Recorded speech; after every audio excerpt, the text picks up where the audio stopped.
What's up, everybody? Thanks for clicking this video. Thanks for tuning into my channel. My name is Simon Hill, Black American from Louisiana, coming to you live from Budapest, Hungary. And I'm here with my beautiful wife. Say hi, boo. Hi, everyone. I'm Akdi, and I'm from Turkey. And today we are reviewing Godfellas. Yes, and we're also joined by our longtime subscriber, big supporter of this channel, and the person who recommended this film, our guy Nelson out of Portugal. What's up? Hi, I'm Abdul now. Abdul now. Okay, all right. Salam alaikum. Thank you, brother. Sorry, I can call you brother. I forgot that. It's all right. It's all right. Anyway, so yeah, this is a 2016 Martin Scorsese film. It's an epic historical drama. This was based on a novel that was based on some real events that happened in Japan in the 17th century, basically when these Christian missionaries from Portugal came to Japan to try to spread their religion, but then they were tortured and then they apostatized and they eventually went to the other side. Apparently there have been two other films made about this 1966 Japanese novel about this event. And this is a passion project that Scorsese had for many years to get done. The film stars Andrew Garfield, Adam Driver, Liam Neeson, and many other, very good Japanese actors as well. We just finished watching it, I would say, not more than 20 minutes ago. And it was a ride. I got a lot to say, but Akdi, how did you feel after we watched it? I have to say I'm biased when it comes to religious movies because I don't believe in God. So therefore it sort of just seems ridiculous to me. Like the whole thing happened and, people are suffering for religion. It's just it makes me go away from religion more, if that makes sense. So yeah, I sort of just took this the critique as a critique basically, of religion, of colonialism, of, I guess also people's beliefs and what, the lengths that they would go for their beliefs. Yeah. And, Abdul, how did you feel about the film? So the first time I watched it, it's a beautiful movie. I love the movie. First time I watched it, I thought I was more I could see the missionaries and the Japanese, as the movie goes forward. But after doing some research, it's a very beautiful movie. Yeah. All right, so it's just a beautiful film. I see that because Scorsese is good at making things beautiful, especially. It's a good movie too. I love it. Good movie. I think it's an okay movie, right? I think Scorsese has done better films, in my opinion, and this wouldn't be in my top 5 Scorsese films at all. But I do think it's a decent film. I'm more about stories and meaning and the purpose of films and cinema. And what I find problematic about this is it tries to make us sympathize with colonization or the missionaries who are sent into these foreign lands from Europe to try to get them ready for, when the big bad colonists come. You know what I mean? Because what they were trying to do to Japan is what they successfully did to the Americas, to Africa, to other parts of Asia. And so I'm just very glad the Japanese people stood up and whooped some Christian ass. So that was exactly what I was thinking, because they used to send. It's very interesting for me because I'll explain it later. But that's how. Go ahead, build on it. Well, because I was raised very Catholic, a devout Catholic. I'm an agnostic now. Mm-hmm. And I don't know where from my ethnicity. They probably had a different religion, Mm-hmm. But I don't even know which one is because we were completely colonized. Mm-hmm. And I have my name is a Spaniard name, just like some of the Japanese were adopting in the movie. Yeah. So I could relate to that, But then after I did some research, I became much less sympathetic to the Japanese because it wasn't quite that was happening in that case during that period. All right, explain and build on that, because are you saying the Japanese were really hard on the Christians more than they needed to be? Well, absolutely. But what happened? Japan, they have a very big neighbor, which is China, Mm-hmm. and China has invaded Japan like many, many different times. Actually, Japan has a writing system because China introduced it. That's why Mm-hmm. it's similar, kind of. And they have faced numerous threats. So they always had like a fear of their destruction of their culture. Mm-hmm. And indeed, the Portuguese mainly, but also the Dutch and the Spanish. They will Mm-hmm. a few like 60 or so years before this movie, I think, Mm-hmm. maybe even before. They were definitely trying to colonize like Japan in very like sneaky, tricky ways. They came as friends, but they're definitely not friends. Right, right, right. I mean, the way it always started with colonization is that they sent the priest out there first. First, yeah, And then they sent the soldiers. Then they built a fort. Then the companies come. Then the next thing you know, this whole land is now a British protectorate, a French protectorate, a Portuguese protectorate. Then it's basically a colony, right? yeah. And the people have no freedom. So, there's a lot to talk about. So let's just run through the story a little bit. I'm going to be reading mostly from Wiki, and then we'll talk about any scenes that relate to this part of the story. So basically, the film opens with veteran Portuguese priest, Jesuit, named Cristavo Ferreira, is forced to watch as Japanese converts to Christianity are tortured to death for refusing to renounce their faith. And Cristóvão, I hope I'm saying Cristóvão, that. Huh? How do I say it? Cristóvão. Christopher, okay. Yeah, that's the guy who plays Liam Neeson. And so Yeah, yeah, but he's watching Ferreira. these he's watching these guys be tortured, I believe somewhere on the beach and stuff like that. And Akdi, any comments on like the beginning scene when we're seeing like, Liam Neeson watch these people get the water, this boiling water poured over their skin slowly and Liam has to watch it happen, you know? Yeah. I mean, I have to say, yeah, every torture in this movie was extremely brutal, and of course, like, torture is brutal in general. Mm-hmm. But, like, I have to say, Japanese got some, like, harsh techniques. Like, those scenes were just very hard to watch and sort of, like, make your skin itch, Yeah. in a way. And I think that's what, like, Scorsese has done well throughout the Mm-hmm. movie. And also, throughout the movie, just as like the beginning, you feel sad for like all the Japanese people that are suffering. Like they're Yeah. inflicting pain on their own people as well. Hmm. Yeah, one of the interesting things about this film is that it really is a torture horror film to some degree, even though it's supposed to be a historical drama. But that's one of the interesting things about, Christian movies is that a lot of Christian movies deal with pain and sacrifice. And the opening scene is like these white guys all tied to poles and they're getting this boiling hot water dripping on their skin. And, it like you said, it does make you itch. It makes you squeamish. It makes you feel uncomfortable, and it makes you sympathize with them already. Nelson, did you have any comments on that opening scene? Uh, the opening scene where they get crucified and Ferreira is watching. No, they're not really crucified. Ferreira has to watch as these missionaries have this boiling hot water poured on them by Japanese soldiers. Oh, I'm sorry. My memory lied to me. Yeah, I remember that. It was like, it was like in the beginning I felt nothing because I didn't know what was going on first time Yeah, watching it. yeah.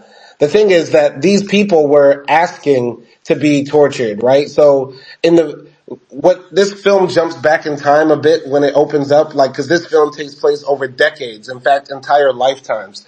And, apparently there were a lot of Portuguese Christian missionaries who came to Japan. And, when the government found out about it, the people ended up getting, persecuted for that. And, the Christian missionaries wanted to show what their religion was about by being tortured in front of people, right? Actually, what do you think about that? Like, the Christians' obsession with torture and punishment as a sign of faith. Cause that's totally different from me in my Muslim mind. Yeah, I mean, I think every religion somewhat does like sort of fantasize of, having pain, but Christianity does have it to a next degree because, of the story of the Christ. and how like he was crucified. But for me, once again, I don't believe in God, so it absolutely makes no sense at all But to be inflicting pain on yourself in order to be holy, in order to be more wise. Like, it does not make sense. But let's take religion out of it and let's think about a cause or something greater, right? So while you might think it's crazy to be sacrificing yourself for God, is there any cause or belief or movement that you would say, you know what, I'm willing to die on this hill or get tortured to some degree for it? The thing is, like, if it's gonna be affecting what I'm going through now, like, let's say my rights as a woman, and if I can change that through fighting for it and maybe even sometimes suffering for it, I think that's very, like, noble. But I don't see the point in suffering for religion, because you're not really suffering for this world. You're suffering for a world that you don't know that exists. Supposedly, like, paradiso, right? That's how they call it here in the movie. So, like, that to me is crazy. But of course, like, suffering for your rights, what you believe in, making your life right now better, that's totally, like, okay and is normal and should be done sometimes, you know? Right, right.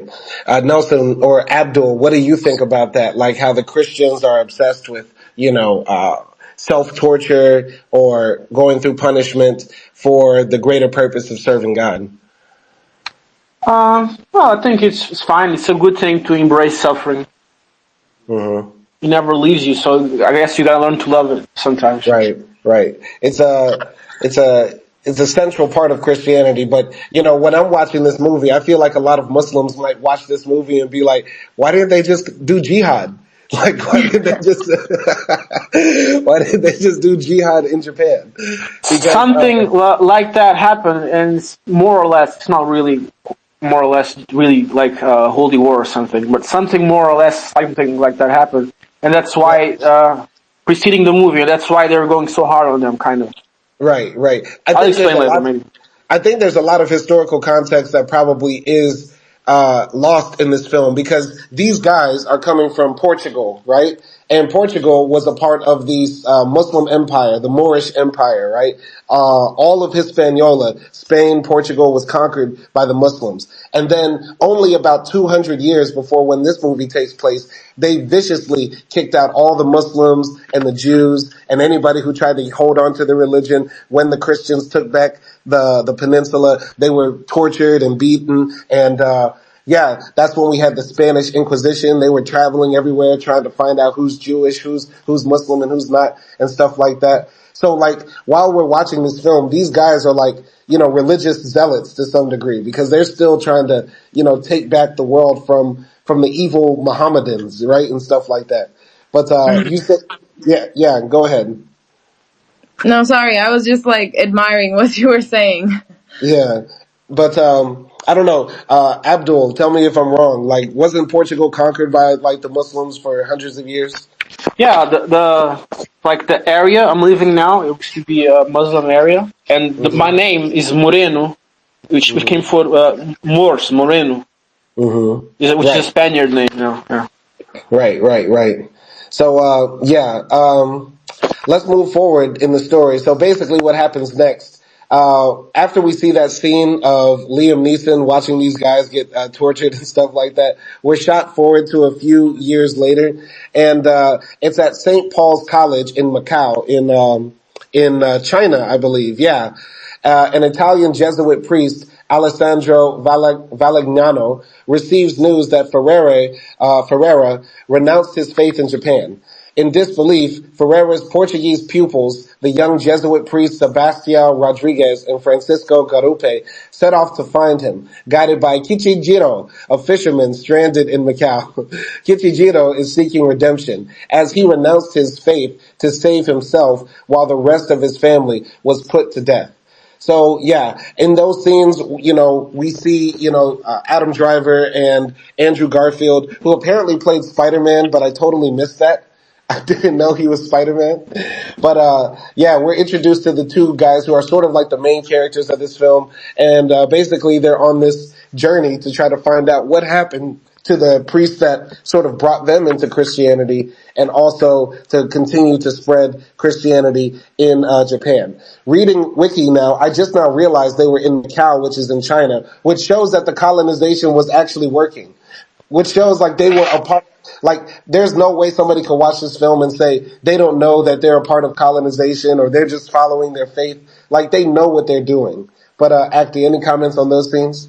Yeah, it's kind of crazy. Like, to me, whatever like belief that you have, it's between you and your God, right? Mm-hmm. And it's so crazy to me to justify, going to the other side of the world in order to like force people into your religion. That makes absolutely no sense. And that's why like I cannot pity once in this movie, Rodriguez or Garupe. Yes, Right. like they've been through bad stuff, but like why did you do that? It Now, has nothing, like no other motivation than politics than power. Yeah. Now, what did you think of the scene when they like first meet Kichigiro, right? The guy who's actually really central to this movie because he's sort of like huddled up in the corner. He says he's not Christian. He refuses to identify as such. And, he's acting very erratic. What did you think of him when we first are introduced to him? Yeah, like they didn't believe him and they weren't sure if he was actually Christian or not. Mm-hmm. So there was somewhat of like a distrust towards him, which is like, yeah. And and we see him and he's like this guy who's, I don't know, like he looks homeless. He looks like he hasn't showered in years. Mm-hmm. And, instead of like, I guess pitying him or, helping him, which is what Jesus did, right? They sort of like judge him and, they don't really trust him. Mm-hmm. But I thought his character was very interesting throughout the movie. Very interesting. He has the most complex character throughout this film. There's actually a lot to say about him. But Abdul, what did you think about those scenes where we're introduced to, the two priests who are on their way to Japan, and when we're introduced to Kichijiro? I hope I'm saying that right. What I thought when I first saw the Macau scene, I thought, man, damn, these Portuguese people were like all over the world, like, yeah, the Portuguese Empire and so forth. And I thought the scene where the Italian priest says to the two Portuguese priests, are like, I don't think it's a good idea for you guys to go to Japan. Actually, I won't allow you guys to go. Your teacher, your teacher, I forgot his name, Ferreira, he got completely bodied. Yeah, it's like, just like, don't go. But they're like quite persistent, saying like, Ferreira, like, would apostatize? That's impossible. Like, that's unbelievable. Like, how could this be? Mm-hmm. And, and the priest, like, reluctantly says, you guys want to go? Okay, you guys can go. Yeah. I was surprised Portuguese people speak English so well. Yeah. And Japanese people as well. Like, all the grammar was on point. Yeah. It's crazy. Like, in this very international film, English still found a way. Yeah. But it would have been more interesting to have this film in Portuguese low key.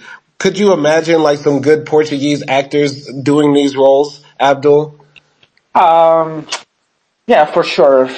Yeah. Yeah. Not a Portuguese director, but because Martin is like one of the best.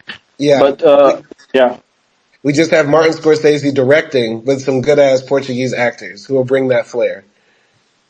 Make it feel more real for sure. Yeah. But anyway, so they pull up in Japan, they sneak in on like this rickety boats, and they make it to this cave. And so they arrive in Japan in 1639 in a Japanese village called Tomogi. And the priest finds local Christian populations driven underground in fear of the Inquisitor. So the villagers hide the two priests, but they are horrified when officials of the shogunate arrive to ferret out hidden Christians and force them to step on Fumi, a carved image of Christ. The villagers who refuse are left to drown on the shore and their bodies cremated so they cannot be properly buried. Garupe leaves for Hirado Island and Rodriguez to Goto Island, the last place Ferreira was seen. So basically, they make it there to to this Japanese village, and the people are praying in secret, having mass in secret, and stuff like that. And they make, the two priests hide out in this cabin in the woods. And basically, the guy who is played by Andrew Garfield sort of acts crazy. He's like acting erratic. He's like, "Let me out of here. I don't want to be here. Let's find Ferreira. He's got to be out here somewhere." And the other guy's like, "Yo, chill. Like, we just gotta wait, man." And basically the villagers are very, very hospitable to them and taking care of them, and they seem to show sincere belief. And what I'm noticing too when I look at the villagers in these scenes when they show the village is like a lot of them look very poor. They look like they're oppressed. They look like, this might be like the slave population of Japan. And that seems to be very common whenever like a new religion shows up. The first people to convert to a new religion are usually the underclass, the oppressed in a society. And I wish this film talked about like why the poor Japanese people were poor, why they were oppressed, what they wanted from Christianity, what they didn't like in their society. I felt like there was an opportunity. I think they did. They did? I didn't get that. Tell me when. I think it appealed to them because in the movie, I can give more outside the movie, but it appealed to them because it gave meaning to the suffering and how to say, a happy ending, not happy ending, but like that their suffering wasn't eternal. There's going to be, a good thing after the suffering, but mostly meaning to the suffering. I got you. I could see somebody who's poor saying, you know what, why not join the religion that says my suffering makes me righteous, makes me holy? I could understand that, but I want to look at it from like a top-down, like more scientific perspective, like why the people were poor. Like what was it? Were they just like forced to work on these farms and give up all their money and food to the king or something? You know what I mean?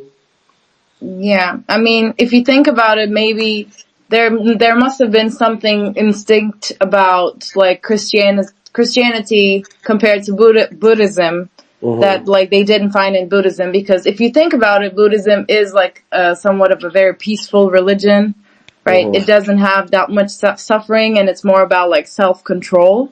Yeah. But they were like, maybe they were like, oh, we don't want self-control. We don't have control over anything. Like we're hungry, and nothing, like the nature is not helping us. And maybe that's why, like also Nelson said, they just want to put something to their suffering, right? A meaning to it, which makes sense. But it's also like, once again, very abusive for like big powers to do that.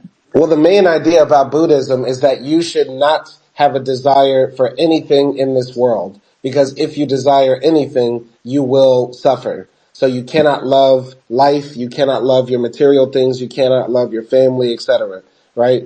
And in Christianity, it's sort of like, not the opposite, but it's the idea is that you have to love God more than anything and accept Jesus to enter the kingdom of heaven, right? And to make yourself a better person.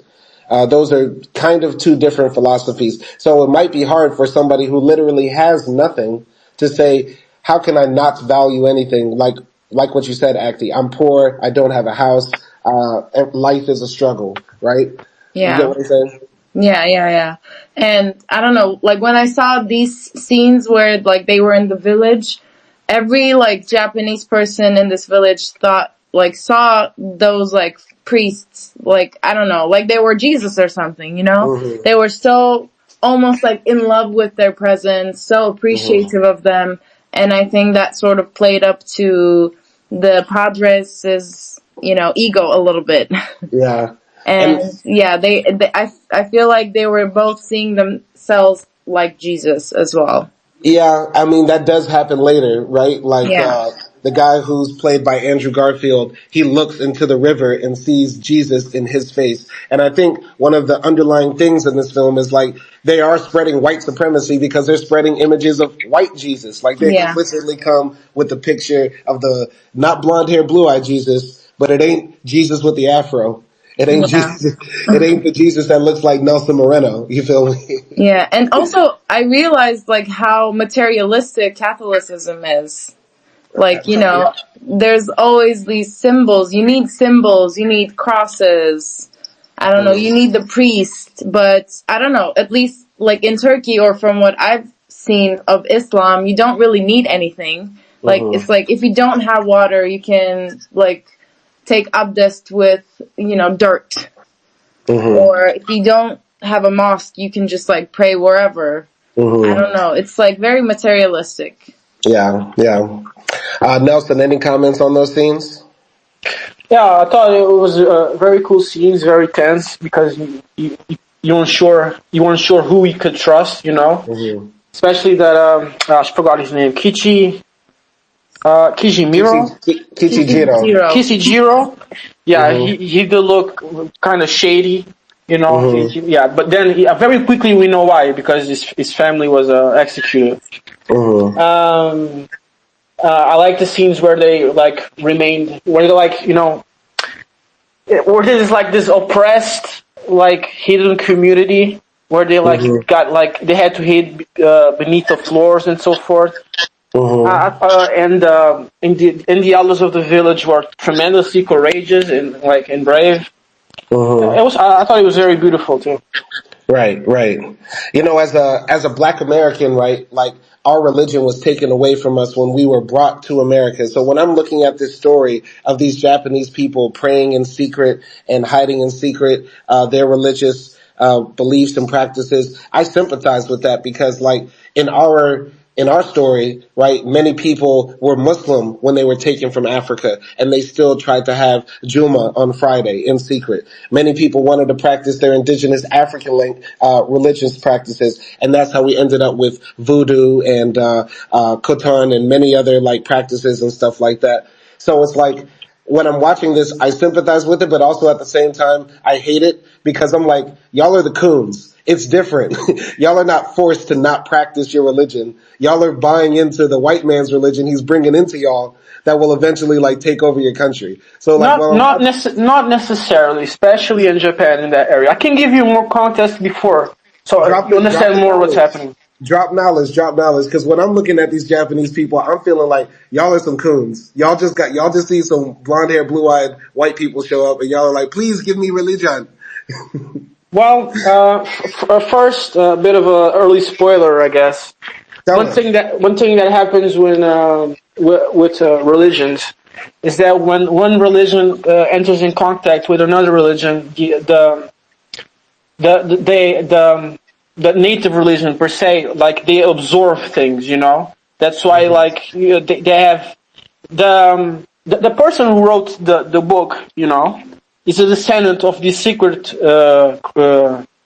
Christians, and it's a very different form of Catholicism, Like they don't have really. I guess the Jesus is not really white or anything because they didn't have any pictures because they were like prosecuted and so forth. But it's a very different thing. It's not so black and white, literally. In Korea, for example, there's many depictions like their Jesus is like Asian Jesus. Okay. But to give context, I lost. Sorry, I interrupted you. No, go ahead. If there's more context to it. So what happened? I feel like in this film, just to answer that point, like you're saying, like they might not be looking at Jesus in the connotation of race and stuff like that. It's hard for me to agree with that because in this film, they're directly interacting with these, white Europeans who are coming there, bringing their religion. They show images of their God, and their God looks like them. They didn't remake the Jesus to, look like Japanese people to them, right? And we also know from history that when the Europeans did come and colonize places and say we came with Christianity and Jesus, they said we are closer to God than you savages. They said that to the Africans. They said that to the Native Americans. And that was the bedrock of white supremacy. Well, I don't know if that's the thing that happened in Japan exactly, because we really see that they don't really like see Jesus like as a transcendent spiritual thing. They cannot really conceptualize them as such. They conceptualize like the Son of God as really the Son. And so like it's sorry. No. It didn't happen in Japan because the Japanese whooped that ass. The Japanese. That's not really. Like what happens is many times it's the like I said, the native religion, like it doesn't become like like the exact same thing. Many things changes, and they change it culturally. Depends for the culture. But let me just explain what happened. So a few hundred years before, or maybe I'm going too far back, there was definitely a few attempts by the Portuguese and the Dutch to try to colonize Japan, and before that, China and so forth. And after a few scares, they said, "Okay, we need to put like some stop to this." And they and a daimyo, he prohibited Christianity and so forth, and they banned all the missionaries, so forth. But the missionaries kept coming anyways. But they kept they banned the missionaries and so forth. And the son of that daimyo who prohibited Christianity, he was a really bad daimyo. He started like a law of overtaxing of the population and so forth, and he went a little bit more brutal actually, because it was prohibited, but it wasn't like we see in this movie, which is very extreme, like during the time of the movie. And then and so there was a rebellion, and it was mainly a rebellion about the overtaxation, right? But it has a reputation of a Christian rebellion, which it really wasn't, right? But it had many Christian leaders and so forth. So like the state, they got scared. It's like, oh my God, like they're like challenging us and so forth. And by this time the Christianity wasn't like, it was losing its peak. It wasn't like it was before because of the previous outlaw of Christianity. And they had two mainly worries about the Christians. They were thinking like the Christian ideology was more like everyone is the same before God, you know. And Japan is a very stratified hierarchical system, you know, even more so than feudal Europe. You know, there's much less. For example, if you were in Portugal or something, it would be very rise for you to rise to the social class. You know, very hard, but it would still be possible. You know, you could become a priest, you could become a merchant and so forth, and it helped. So it was because of Christianity, and in the state, I'm gonna say the state, they didn't want that, and even the thing, which they like less, they were worried if like some Portuguese said, okay guys, let's start a jihad on Japan, to the Christians of Japan, let's start a jihad on Japan, and we're going to throw down the government. They were worried about it. For example, you know, when have you heard of something like, oh my God, these Muslims in America, they're going to start like a Sharia law. Yeah. These Muslims in America, they're opening all these mosques, it's going to become like a Muslim country. Right. So what you're getting at is like in Japan, basically in the past, there was a revolt against the government that was led by Christians, and the government not only by Christians, but a lot of them were Christians. Yeah. A lot of them, right? So there was right. I get what you're saying. It was a tax revolt. I get what you're saying, but let's say hypothetically, those Christians who were revolting against the government won, right? We would not know the Japan that we have today. No, that's not quite true, because the Christians of that time, first of all, Japan had very powerful institutions of Buddhism and Shinto. And they weren't going anywhere, and they couldn't throw down because the minority of the people of the revoltant were Christian. And they couldn't do that because it was a very small Christian minority during that time. I think you're not. I think maybe we'll just have a difference of opinion about this, but I think you're not really grasping like how powerful European colonialism really was. We're lucky that Japan, as we know it today, with their culture that's lasted for thousands of years and continues to evolve and exist, still exists. Yeah, because several other like ancient cultures, like the Incas, like the Aztecs, were wiped out. Like, we will never know, like, what the Incas wrote down. Like, we will never know what the Egyptians wrote down, because Napoleon showed up and basically, like, destroyed that civilization as well. Like, what was left and remaining of it. Yeah. Like, it's a miracle, like, Japan even exists, that they were able to resist colonization. So you're saying, like, they have the institutions to protect themselves, even if the Christians came. I can't see that. That's not what I'm saying. I'm saying that there was a popular not revolution, more like rebellion due to overtaxation. And some of those leaders, right, some very powerful leaders, but not like a minority of them, because the Christians were a very small minority, and the country was already shut off to most of the foreign powers. And when those popular revolts came, literally the Japanese brought the Dutch soldiers, the Dutch government, to help them squash the people. So like this wasn't really like a colonial feel that they had so much. I'm not saying that like it wasn't real, that colonialism wasn't powerful, it wasn't real. But during this period of the movie, it was more like a state trying to crush the people and trying to keep them like as low as much as possible.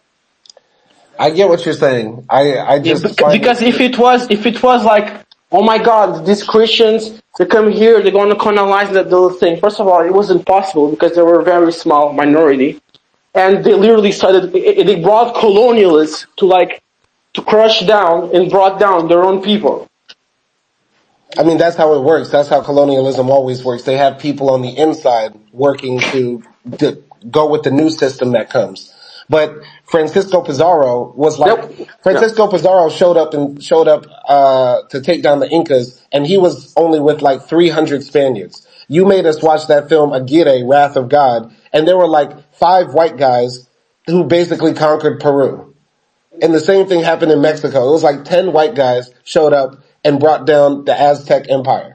So it's like yes, but this wasn't a missionary-led revolt or anything. This was literally a popular revolt. As you see throughout the movie, there's literally 2 missionaries, and they killed literally dozens or so of their own people. This was like an ideological thing, and like not so much. When I first watched the movie, I was thinking, like I get the missionaries, but the state, like the government, they want to protect their own national identity.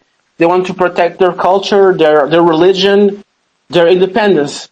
But as I did more research, by that time, during this period of silence, it was literally just like a repression of like the people, and it's like a small minority of people. They went like way too far. I think the film would have done a good job on giving more context and background, because the way the film is shot, once again, it just makes us feel like, oh, poor Christians, they're getting abused by the state. Why doesn't the state just let them follow their religion? But now that you're adding this context, it does add layers and depth to the story. But if we're just talking about, philosophically, like what would have happened if Japan became Christian, I think it's very likely that this whole civilization could have been wiped out. Well, not necessarily. Well, if it was a Christian led by Christians, it could have still become Japan, but a very different Japan. I agree with you. And by the way, I'm not saying that like the Japan wasn't a valuable prize to the colonialists in Spain, Portugal, and Deutschland, the Netherlands. Yeah, I'm not saying that at all. Of course. I descend from people from far more extreme, right? But I descend from these people who are like taken from like lost their identities more or less. Right. Akdi, any comments? Yeah, no, I was listening to your guys' conversation, but I just think like the reason why Christian Japanese people were fighting, and the reason why these Portuguese men were fighting, I think it was different, because the Japanese, maybe there were revolts, or they were oppressed, and they were fighting basically like for freedom of believing whatever they want to believe in. They were not trying to make Japan Christian. But the Portuguese people, that's what they were trying to do. They were trying to like indoctrinate everyone and make everyone Christian. So it's like a different fight. One is like for your own freedom, and the other one is like basically fighting to, impose ideas on other people. Well, in this movie, in this movie, they're just supposed to get Padre Ferrero. They're only there on a proper evangelizing mission. They were remember in the beginning of the movie when they're like, oh my God, let's start here and pray, and I'll give you guys like baptizings or so forth. They weren't supposed to do that.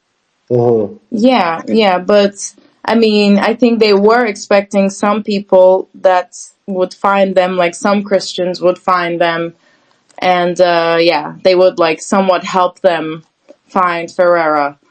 There was a In a scene. There way, was a yeah. scene when the guy who plays Andrew Garfield, he says, we're here to spread the truth, and we have we're coming here to help, right? And that's when the Japanese minister, the interpreter or the inquisitor says to him, like, your truth doesn't work here in Japan.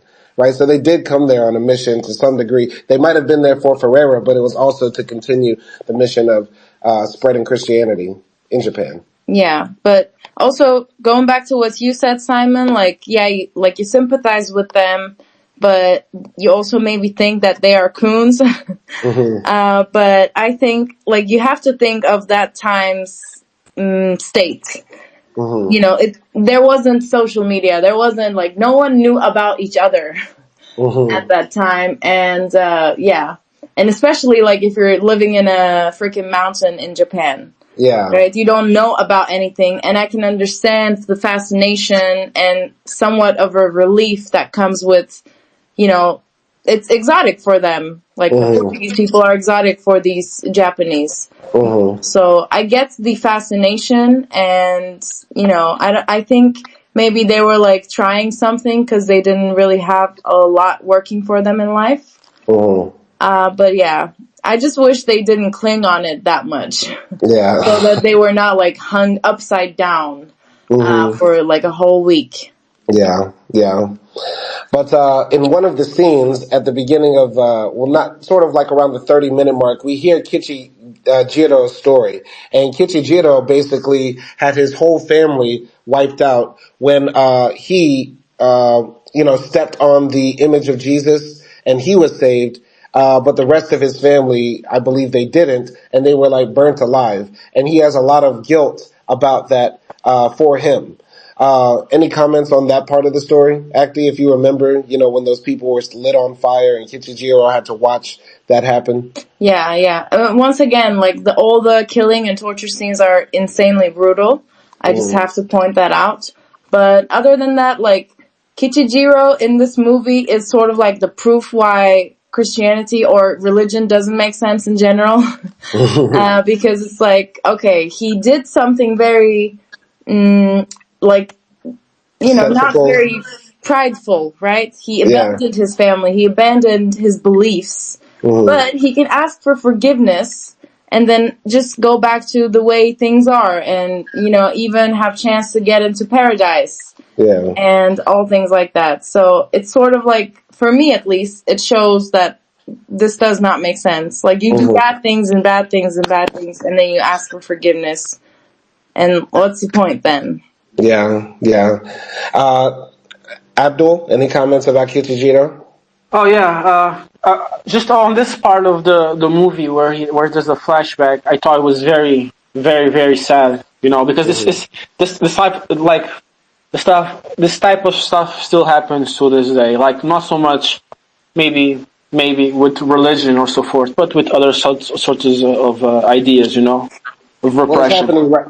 Well, it's happening right now in Gaza and Palestine, right? Right, like in Israel, the Muslim people are oppressed. So are the Christians as well. We have a whole Yeah. ethno state that exists that denies people rights and kills them and tortures them for not being Jewish. To some degree. Yeah, totally. It's So, easy to see, like, because I guess during the Enlightenment era, so forth, there was this power between like the state and the religion and so forth. Now, it's mhm. very easy to see how bad and how negative religion, especially Christianity during that time, could be, right, and was. But like something that's clearly won and it's much harder to see. It's like the oppression of the state and so Yeah, forth, yeah, and like social class and so forth. Yeah. yeah, yeah. And sorry, I have to also like add, the way the Japanese people are trying to like get rid of Christians is that all the time they put on this like block of image of Jesus, and they just ask them to step on it. And most of the time they even just say like, oh, it's one little step, you know? Just do it. It's one little step. It's not that important. And honestly, like, I also agree. Like, whatever, once again, it's just, I don't know. I cannot make sense of religion, but... That's a Catholic thing, the step on it, like, that's a Catholic thing. Yeah, but if you still believe in God, like, then you believe in God. Does it really matters that much that you just don't step on Jesus? Yeah, in Islam, it explicitly says your life is more important than professing your faith. So there were many times in the Muslims' history where the Muslims were asked, "Do you believe in Muhammad or do you believe in Allah?" And if you say yes, we'll kill you. And the Quran tells us, like, you can say, "No, I don't believe in Allah. No, I don't believe in Muhammad," and you can live, because what's more important is what's inside. And Yeah. the same thing applies. Like if you're starving and there's only bacon and alcohol to eat and consume, like you can drink it. You know what I mean? Like the important thing is faith rather than acts of pride to show faith. Yeah. And I don't know. And I know, like, all the Japanese villagers here, they are very, like, devout Christians, and they sacrifice their lives for it. But at the same time, it shows somewhat how artificial that their beliefs are. but there is some degree of like the blood of the church. No, the foundation of the church is built on the blood of martyrs. I believe that's a quote one of the characters here says, right? Which is true. Like the Christians were tortured and penalized for hundreds of years in the Roman Empire, and then the Christianity became the religion of the Roman state. Right? Like anywhere there's a bunch of people willing to die for something, usually that's the foundation for something that will come later that's greater and stronger. What do you think about that? Yeah, but that's only politicizing a belief system. That's only politicizing religion, because what is believing? You literally believe in your head. Like, you don't have to say anything. Maybe you have to pray. You can do it at your own house or whatever. Like, believing is not something that you have to shout out to the world. So, in order to, spread it or just show it off like that, to me, it just makes it artificial, makes it like show offy. Like, if you actually truly believe in what Jesus is saying, then just believe that and like live your life according to that. Why do you have to like have all these like big things around it? Yeah, yeah. Nelson? Well, I am like agnostic. I don't believe in none of that, but these are people living in the 15th century, like their idea of the world is vastly different from mine. I don't have access to, so much rational thought and like from school and science and so forth like I have. So I understand, and in religion is like, it's like a complex mixture of like systems of rules and aesthetics and social gatherings and so forth. And I can't understand. They view something with so much respect that like they don't want to, because it's a Catholic thing specifically what they're doing, because they have like things. And even now, this kind of happens, like with flags or something. Like, I don't see people dying for them exactly, but like in American movies, I see like a worship and a veneration of the American flag. Right, right. But I mean, even if, none of us here or some of us here can't understand why somebody would, believe so hard in religion that they're willing to die for it. Nelson, don't you have like something that you believe in, some cause or something that you would, risk suffering for? Yeah. Yeah, it's a totally subjective thing, because the things that I would die and maybe get tortured for are like completely worthless things to other people, These things are very personal things, It depends. Right, right. I was also thinking, while these people are like on the beach, getting, crucified and letting the water come up to them and stuff like that. I was thinking like, that's such like a horrific way to die. Yeah. That's a horrible way to die. Akdi, what did you think of that scene when the people were like crucified and like the water was, rising? Yeah, that's just so horrible. Like, all the torture, death in this movie is so slow and horrific, and like I said, it makes you, like, sort of imagine being in their position in a way, and then, like, having to go through this, and I'm pretty sure everyone is saying, like, oh, I'm stepping on that. Like, there's no way that I'm going through this. But, yeah, that was just... I mean, drowning is one of the worst ways to die, and drowning like that is insane. Yeah, yeah. One thing I have to say is, like, those people that were drowned, they all stepped on the image of Jesus. And I don't know if anybody else noticed this. Their feet were covered in mud, but when they put their feet on the image of Jesus on the floor, no mud got on that. Do you think Scorsese was trying to say, oh, that's a miracle? Or he was trying to protect Jesus' image? Because how do you have mud on your feet and no mud gets on the image of Jesus? That bothered me too, by the way. Yeah. I noticed that too, but I don't know. I just thought, okay, maybe it's because of, like, the material that it's made, because it's, like, metal or something. Yeah, but the reason they got killed is they refused to spit on the cross and called the Virgin Mary a whore. So, which is an even more extreme way, which is kind of a funny scene. Like they put the cross in their face and, like, the man refuses to do it. I don't know. Any comments? From the mud thing, or the water thing. Any of it.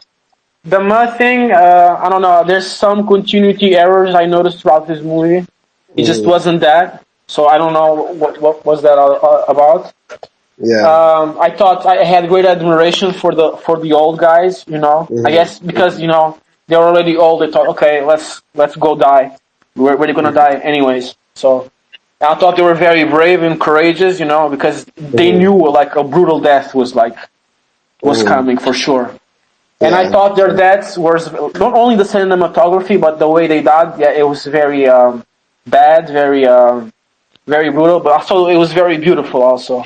Yeah, yeah. I mean, just the way Scorsese shoots it, it's very cool because he does a good job on bringing, like, that natural scenery and the natural lighting to make it look very, authentic and real. Yeah, but it definitely, like, that whole wave scene, and they were in the cross. It looked very majestic. Yeah. Go ahead.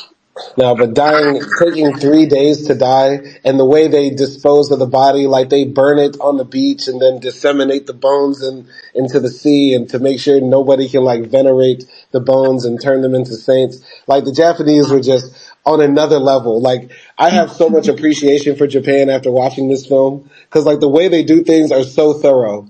Like, this is why they invented, like, hentai, Super Nintendo, fucking Toyota cars, like, everything great comes out of Japan because they are just fucking thorough. They are the best break dancers. If they spoke English, they would be the best fucking rappers. You know what I mean? Like, yeah, that was insane. And this punishment, I'm gonna spoil it early because I want to say later, but this punishment is quite creative and reminiscent of how Jesus died. Because the Inquisitor, you guys remember Inoue, the Inquisitor? He was a Christian himself. No, he was not. No. Yeah, he was. So that's why he was so effective, and that's why he had these types of punishments. Well, there was a scene when Kichijiro spat on the cross, which is why he didn't die. There is a scene of Inoue, like, looking sad when Kichijiro spits on the cross. But where did you get that Inoue was a Christian? Well, it's in the book. The book goes in far more detail. Like the book, the writer of the book, he descends from this long lost line of secret Christians. So he maybe identified himself maybe with Inoue, with some other characters. It's interesting, I think. Interesting. I mean, it's possible, right? Usually the people that are in power that are used to persecute people are usually a part of the group they're persecuting themselves, right? Like in America, we had this guy named J. Edgar Hoover, who was responsible for rooting out communism and stopping, like, homosexuals entering the film industry. Go figure. And exactly. also stopping like the Black Panthers. When J. Edgar Hoover was a gay cross-dresser who was half black or like a quarter Yes, black. yes. Do you know the guy who mentored Trump? Who, there was Roger Stone. No, the Roger other Stone. guy. The other guy. I forgot his name. He But was what's the Jewish. point? Man, I forgot his name. You must know, Simon. He was it's Yeah, like but Master Yoda. He was a homosexual who died of HIV. okay. But yeah, that goes to make sense, right? The same people that are usually oppressing a group are usually a part of that group too, which Yeah. would make sense for Inoue. But Akdi, any comments? What did you think about getting rid of the body by burning it and thoroughly disseminating it into the sea, everything like that? Any comments? Yeah, in that part, one of the things I liked also throughout the movie is like the narration by Mhm. Rodriguez, because we Mhm. see sort of like we hear his diary, I guess, or journaling throughout the movie, and I Mhm. like it because in some places he's questioning his faith, or Mhm. he's questioning if like Jesus is there and things like that, and also like really how I don't know. It kind of shows like how words are not enough for what went down. Mhm. But it still like was very effective, and I really like that they added that narration there. Yeah. And just to add to Akdi, he even questioned if God was real.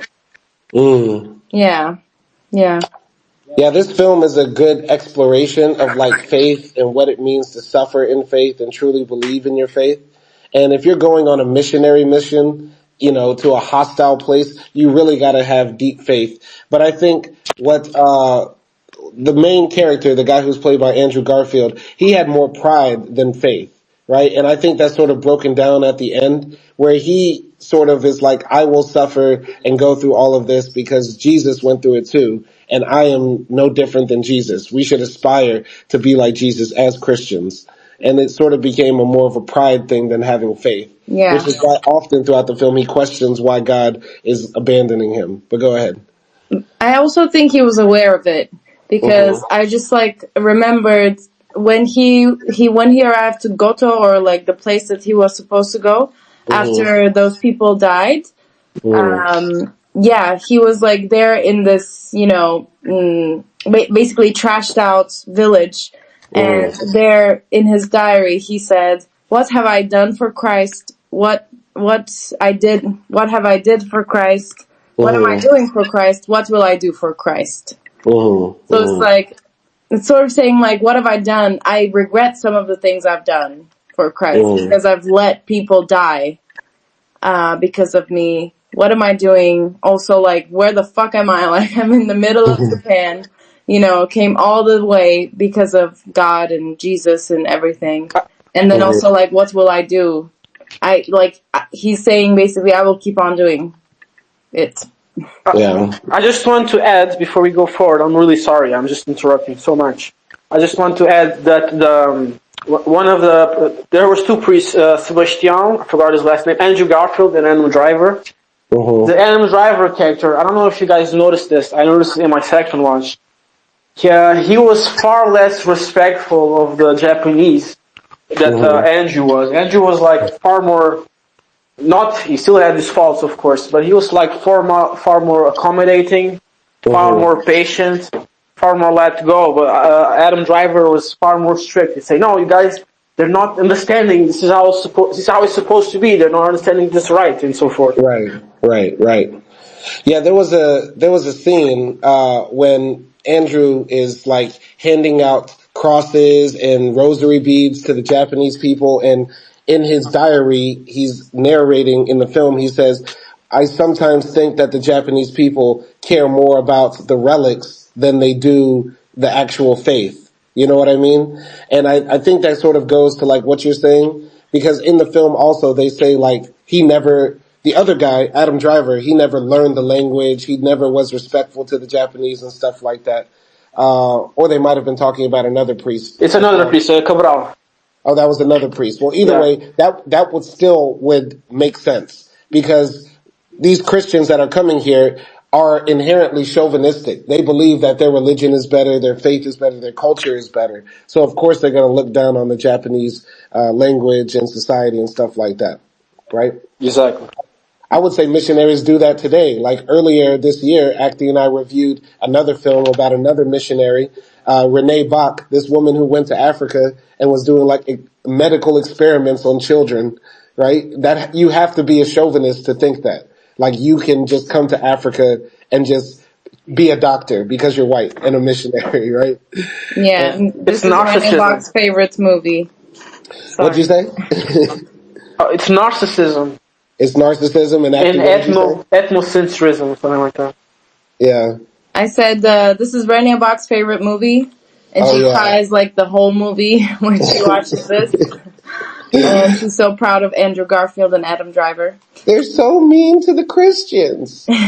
Yeah, Right? but for sure, like you have to be delusional, you have to be narcissistic to be able to do like this missionary work. Yeah.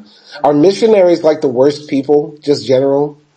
Like, is it a bad job, or do you have to be a bad person to do this job? I, as a Cape Virgin, I have mixed feelings about Cape missionaries Okay, tell us. because I don't know about because Christianity like nowadays there's like 1,000 different sects, 1,000 different Uh-huh. things, so I cannot really say. But for in the Cape Virgin Islands, right? Hmm. When I don't know if it was during the colonial wars of independence, maybe it was during there. They did save, like I don't want to say like it's I don't know, but they did help a lot of people there in terms of hunger and so forth. Hmm. Hmm. But there's Yeah, obviously pretty bad too. I could understand Chris. I mean, a missionary is going to do some good things in their work, give people food, clothing, maybe build a house or something like that. But at the same time, you're coming and you're, trying to spread this idea that your culture, your religion is better along with it. Right. Well, And, I think honestly, I think this is going to be controversial. I think that it's mhm, fine if you even if you think it's better. It's like it's how about you go towards the people. It's how about you spread the faith. If you spread it to mhm, like political means, through violence, power, weird narcissism, like that I don't like. If you want to spread it like more personal, more humble ways, more honest ways, I don't really mind.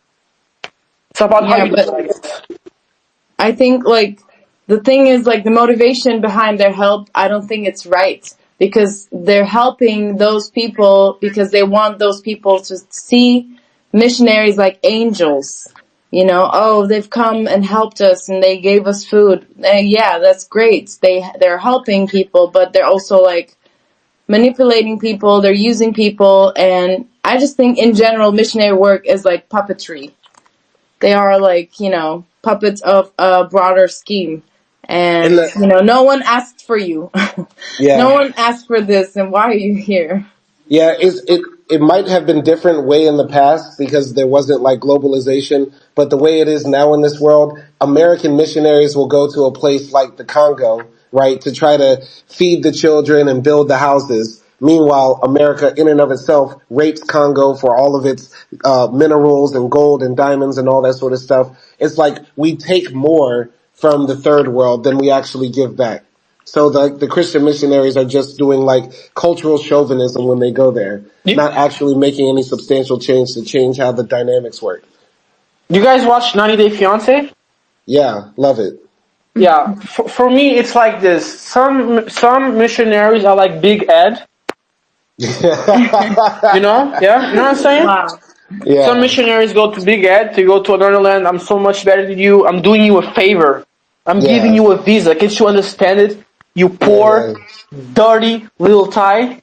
And some, I don't know. And some that, and there's genuinely, and sometimes there's genuinely good people. Like, I don't know, like uh, there was some homosexual guy and some, I don't know, some lesbian chick. Sometimes yeah, yeah. we know the human heart is multifaceted and complicated. Mm-hmm, mm-hmm. Okay, I like that comparison. So, but I would say in the end, they all become like Big Ed. And looking at the rate of divorces and breakups on 90 Day Fiance, it doesn't seem like it works out very well for most people. Yeah, and I agree. Like some people might do, this from the good of their hearts, but it still doesn't make it okay in terms of like the bigger system. That's why I said they're like puppets. And I feel the same way about Andrew Garfield and Adam Driver's character in this movie.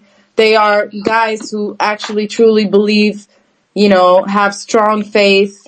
They are, good people. They don't want anyone to die or be harmed because of them. But at the same time, they are puppets of the system of their countries. Yeah. And they're like too dumb to see it. Mm-hmm. Well, I agree. Well, let's move forward in the story. So basically, Rodriguez, he goes to Gato Island, and he's going there because that's the last place Ferreira was seen. And Garupe, he goes to another island, so they split up. So Rodriguez finds the village on the island he goes to destroyed. And in 1643, Kichijiro betrays him to the authorities, who imprison him in Nagasaki. They pay Kichijiro like 300 pieces of silver or something like that. And when Rodriguez is arrested, Kichijiro is screaming, "I'm sorry, I didn't mean to." And they throw like the pieces of silver at him. So Rodriguez is forced by the Inquisitor to go to Nagasaki, and the daimyo Inigo Mashiga is made to watch as the converts are tortured. And Rodriguez is shocked to see an emaciated Garupe among them as the Inquisitor tries to compel Garupe to renounce his faith. The priest refuses and instead swims out to try to save a dying woman. The guards hold him underwater and he drowns. Rodriguez's faith in God is shaken. When Kichijiro is imprisoned alongside him, Rodriguez reluctantly hears his confession. All right. Any comments on those scenes, Akdi? That's kind of a lot condensed into one paragraph, but what did you think? First of all, Kichijiro, like the only person hacked Christianity and is taking like full advantage of it. Like he literally just snitches on Rodriguez, and then he's like yelling, "Let me confess!" And it's like hilarious. And father, of course, has to, accept his confession. So smart. Like you said, it was so funny because I think we were watching the film and you said like Kichijiro is doing anything because he's like, well, God will forgive me anyway. So yeah, like what's the point? Yeah. And like he hacked the system, and there was like that scene there where Rodriguez is, drinking water, and then he looks at the river, and then he sees the reflection of Jesus, and then like he's, I don't know, happy about it. And like just when he sees the reflection of Jesus, he gets like snapped by the police officers, I guess, or like the army of Inoue, and which was hilarious. And I don't know if I like those scenes with like, somewhat of like delusional scenes, right? He's going a bit like schizo. I'm not like the biggest fan of adding, that type of, I don't know, religious, supernatural things. Because I don't believe that they happen, right? So I wasn't like really in for that. But I like the conversation between when Rodriguez is taken to where other Christians are. And basically he's talking to this like young girl, like very young. And the girl says like, "I'm not afraid to die because when I die, I'm going to Paradiso," right? Which goes to show like they only want to get rid of this life and then go somewhere better, which is also what like Nelson said before. They are putting some meaning to their suffering, and they are also hoping for a better future. And they're like, "Yeah, we'll fine. We'll die because we're going to heaven." Yeah. So that was kind of like interesting, and also, of course, like us being introduced to Inoue. Yeah. I have to say I really liked when we're introduced to Inoue because he sort of symbolizes or expresses the ideas that Japan has at this time about how they understand Christianity, right? Because they understand it well. I think in a way says like our thinkers, our leaders sat down, looked at your ideology. We know the Bible. We understand what you believe, and we don't want it.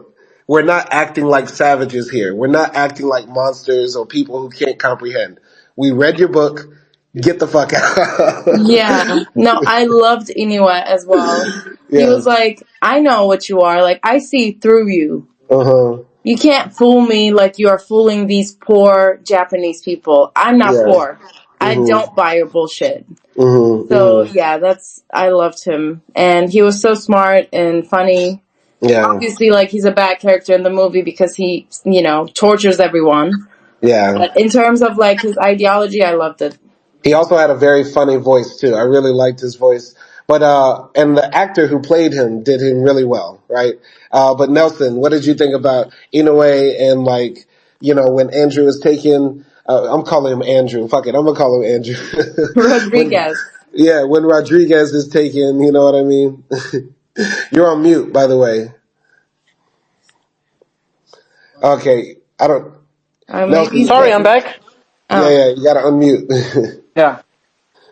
I think the speech about we read the Bible of anything. I don't think that was Inoue. That was one of the guys that was sitting next to Inoue during Okay, when he met. Remember that? okay. Oh yeah, yeah, yeah. That's when they brought him to the like the jail in Yeah. Nagasaki, right? But Yeah. either way, it goes to show, like, they understand their whole system and they don't really want it. Yeah. The scene. Let me go back. The scene where Rodriguez, right, where he's running away, Uh huh. and Kyoshiro goes pick up the water or something, and he looks at his reflection, and he sees Jesus. I thought that spoke a little to spoke a lot to his narcissism, to the way to the, I guess, holier than thou. Maybe he was seeing himself. Yeah. Because the first part of the movie we see to most to the Christian lens, to the guys who are being sacrificed, but then from now on, from that moment, we see a more from the Japanese state, from the Japanese state wise, we see it's not so black and white. And one of the other father, he expands on it much further towards the end. But we see that, this narcissism that we see in this priest, in Andrew, Yeah. whoever. Yeah. And Inoue, for me, Inoue is actually the ultimate coon. Really? Yeah. Okay. How Well, so? because he was a former Christian. He's not Christian anymore because he was persecuted. Now he's Mhm. hunting other Christians. Mhm. Okay, so he's like a reverse Paul, right? Because Paul used to be a persecutor of Christians until, like, he saw the light, and then he became the ultimate Christian, right? So I guess you could look at it that way. Yeah. But I think once again, he's trying to protect his civilization, trying to protect his culture. I wish we had more people like Inoue in Africa, in the Americas. Maybe we would be living in a totally different world. You wouldn't have a Spanish last name, and I wouldn't have a Jewish first name. Yeah.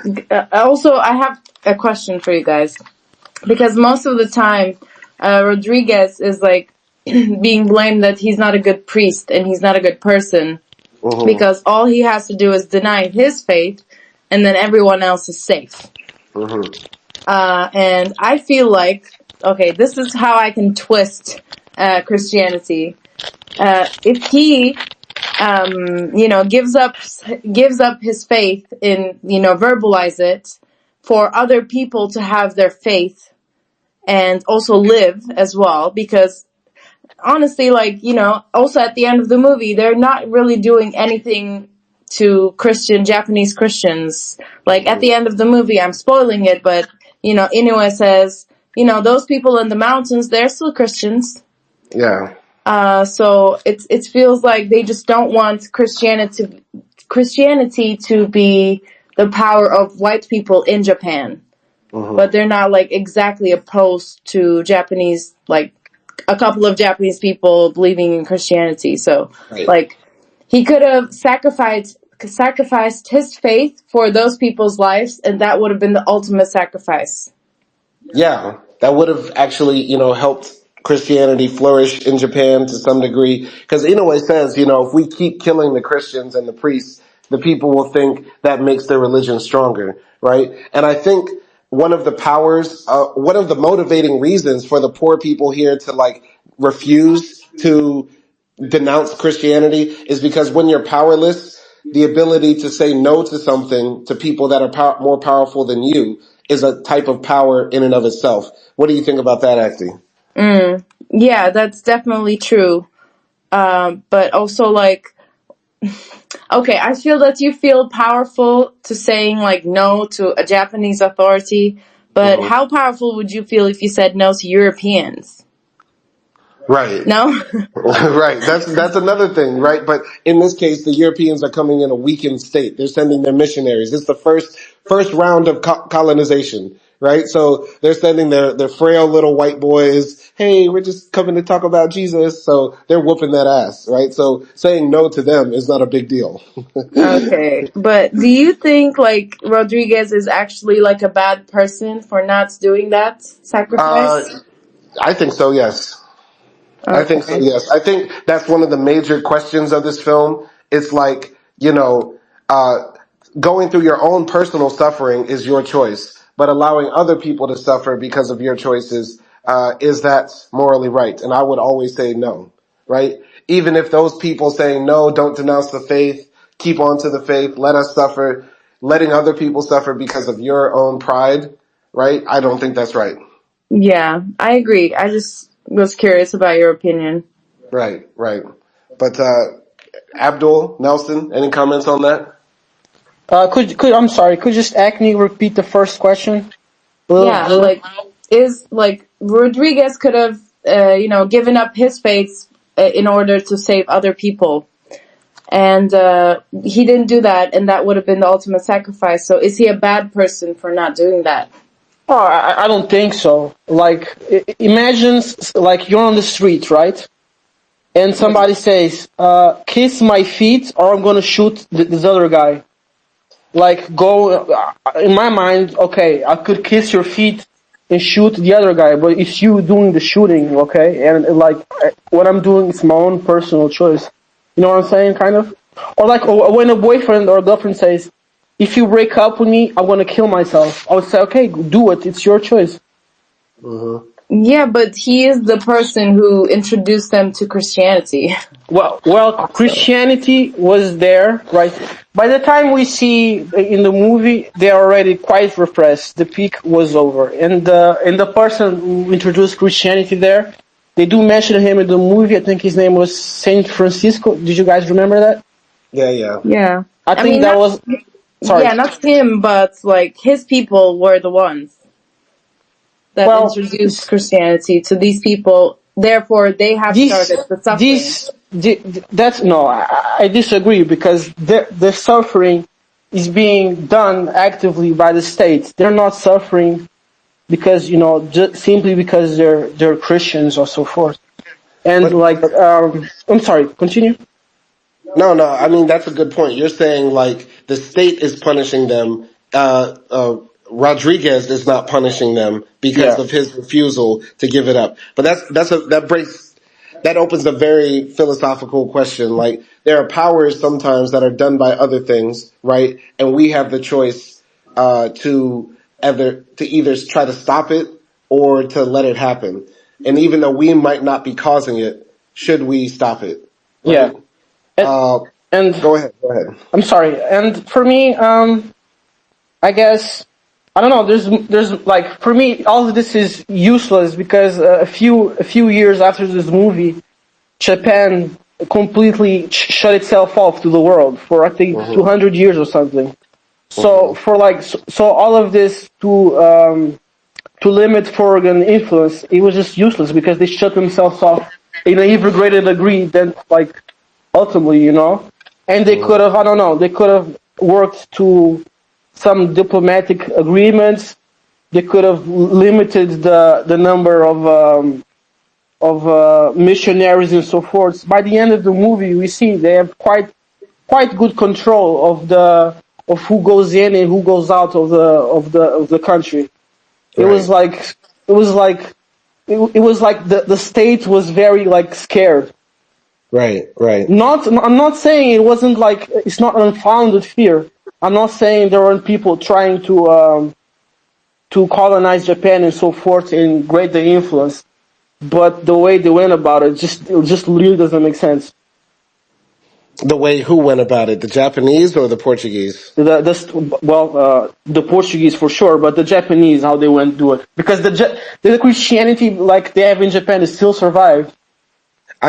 I'm so not understanding like your worldview. I'm really, really not understanding. You're saying like the Japanese today have a whole culture, society that was basically free of European influence to some degree for a long ass time. By any metric, that's successful in after surviving the age of exploration and colonization the Europeans did to the whole planet. And you're saying like, it didn't make sense. Like they could have had trade deals. Like fuck that. Like It didn't make sense for them to go after the Christians as they were, because as like we see in the beginning of the movie, they're basically given up on Japan because they were getting savaged for like 100 years or something. They let it go, oh, and okay, they're when the Spaniards did the Reconquista and took back Portugal and Spain from the Muslims and stuff like that, would you still be saying like it doesn't make sense that they had the Inquisition to like get rid of the Jews and the Muslims that well, were remaining because the Hispaniola would have still been the same. Like no, it would have yes, not been the yes, same. yes. Spaniola still have done the same because there was a vast Christian majority.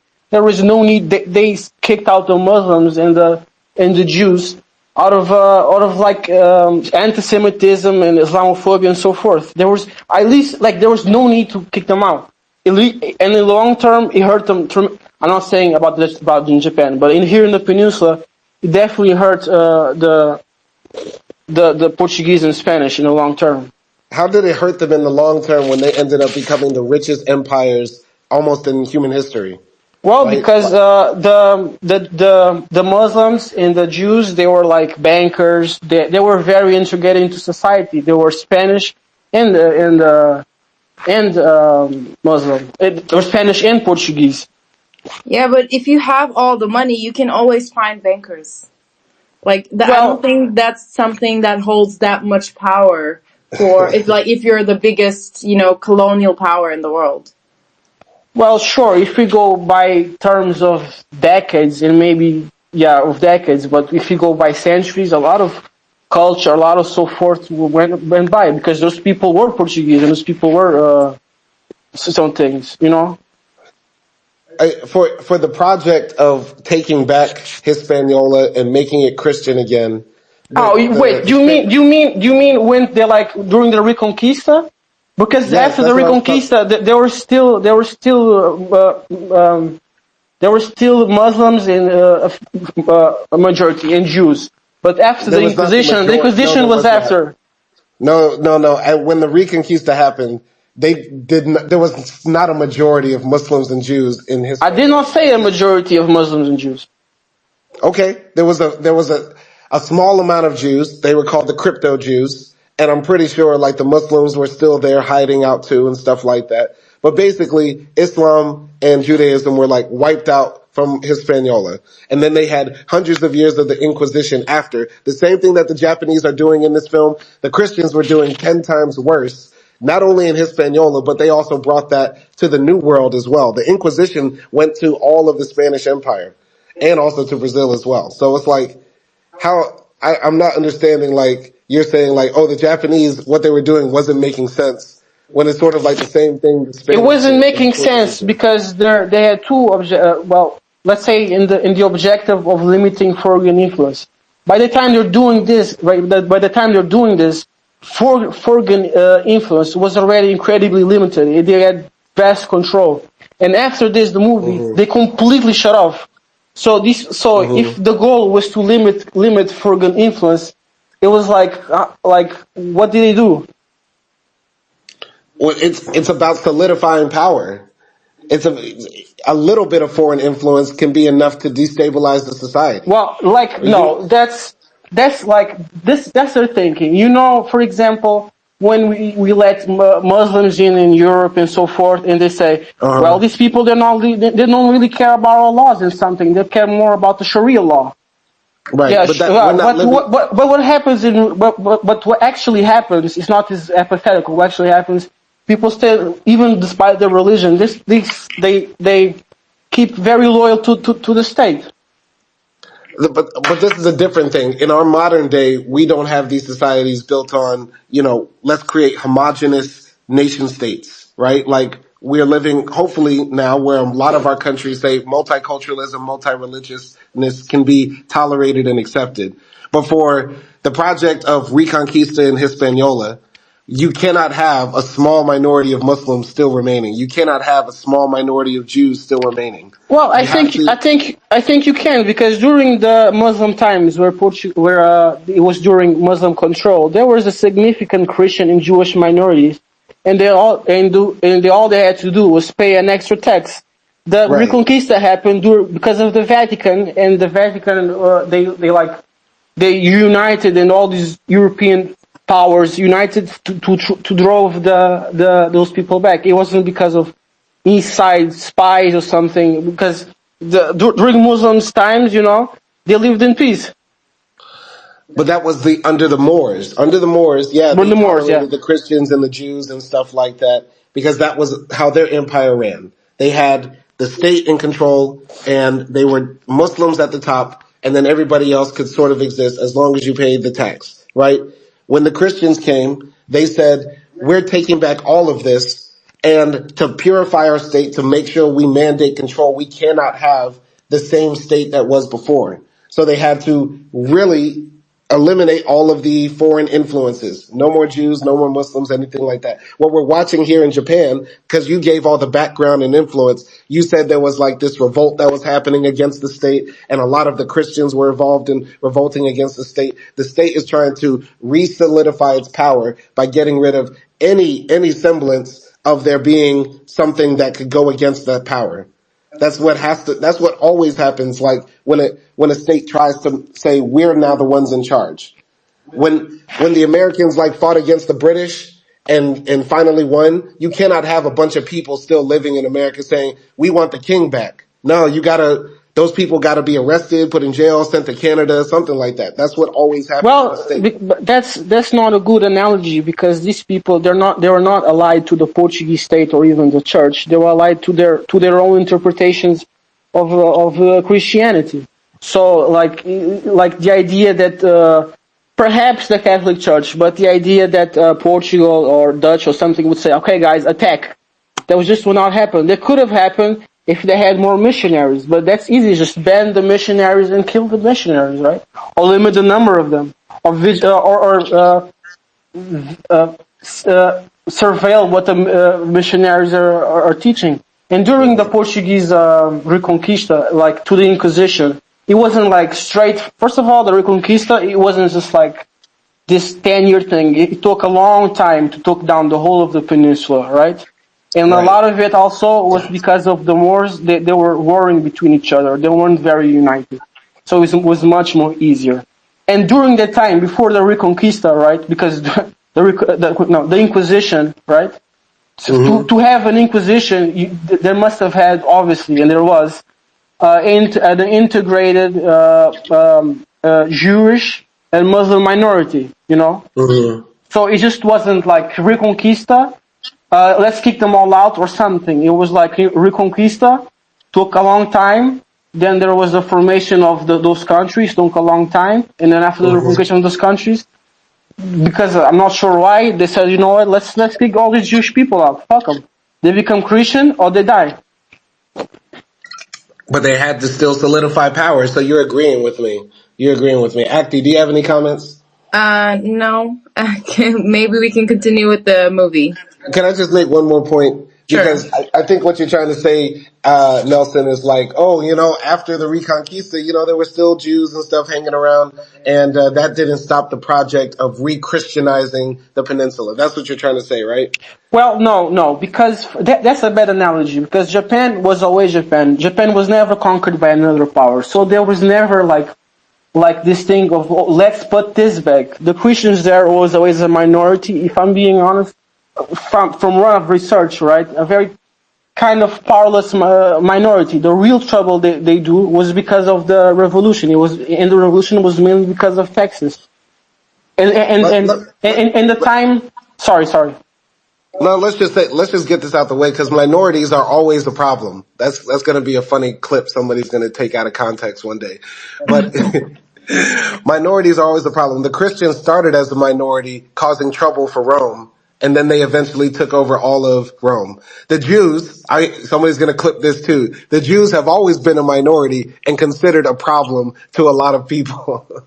So, like, yeah, the Christians might have been a minority there, but what I feel like you're saying, oh, they're an inconsequential minority, and Japan went overboard persecuting them. But a minority anywhere can cause, like, trouble for the whole society.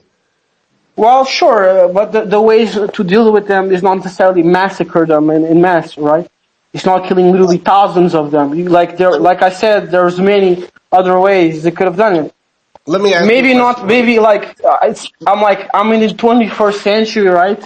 And I have other ways of thinking to deal with things. So it's not really fair, I guess. Let me ask you a question, Nelson. Let me ask you this question. Do you think racism could have been fixed in America a long time ago? I don't know. I don't think so. You don't think so? No.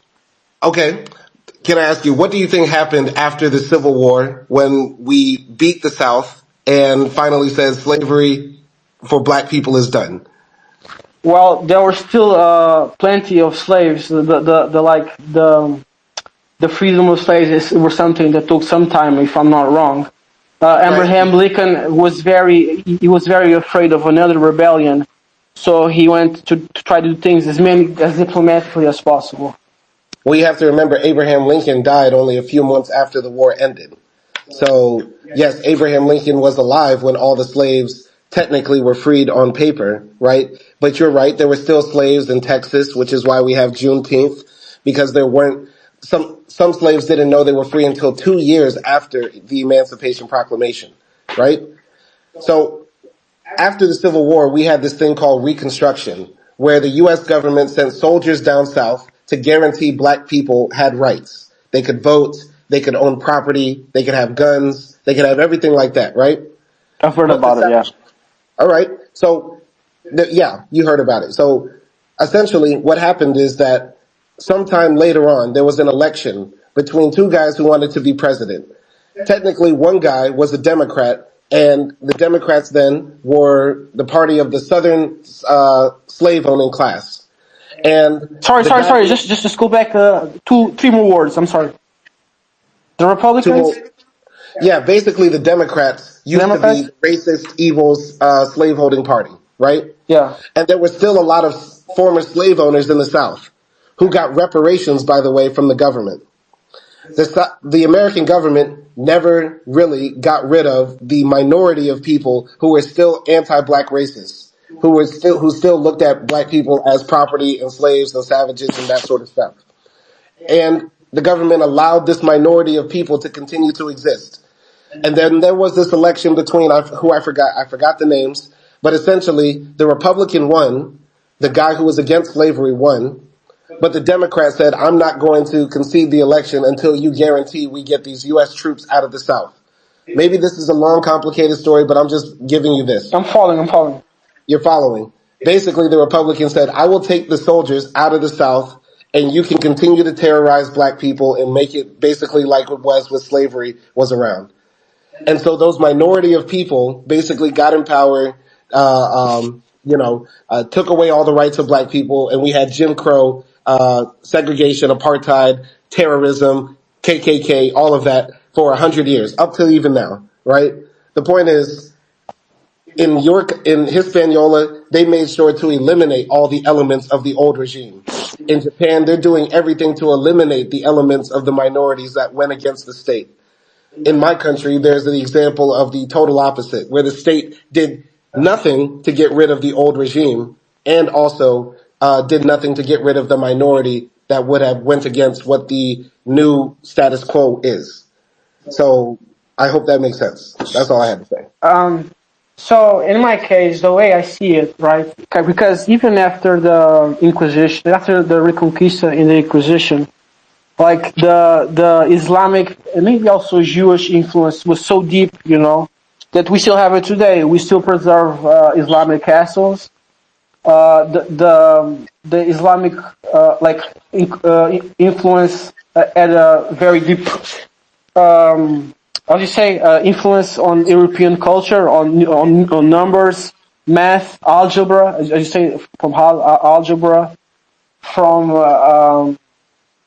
even like during the Renaissance, because the Muslims, they also kept the Greek classical texts.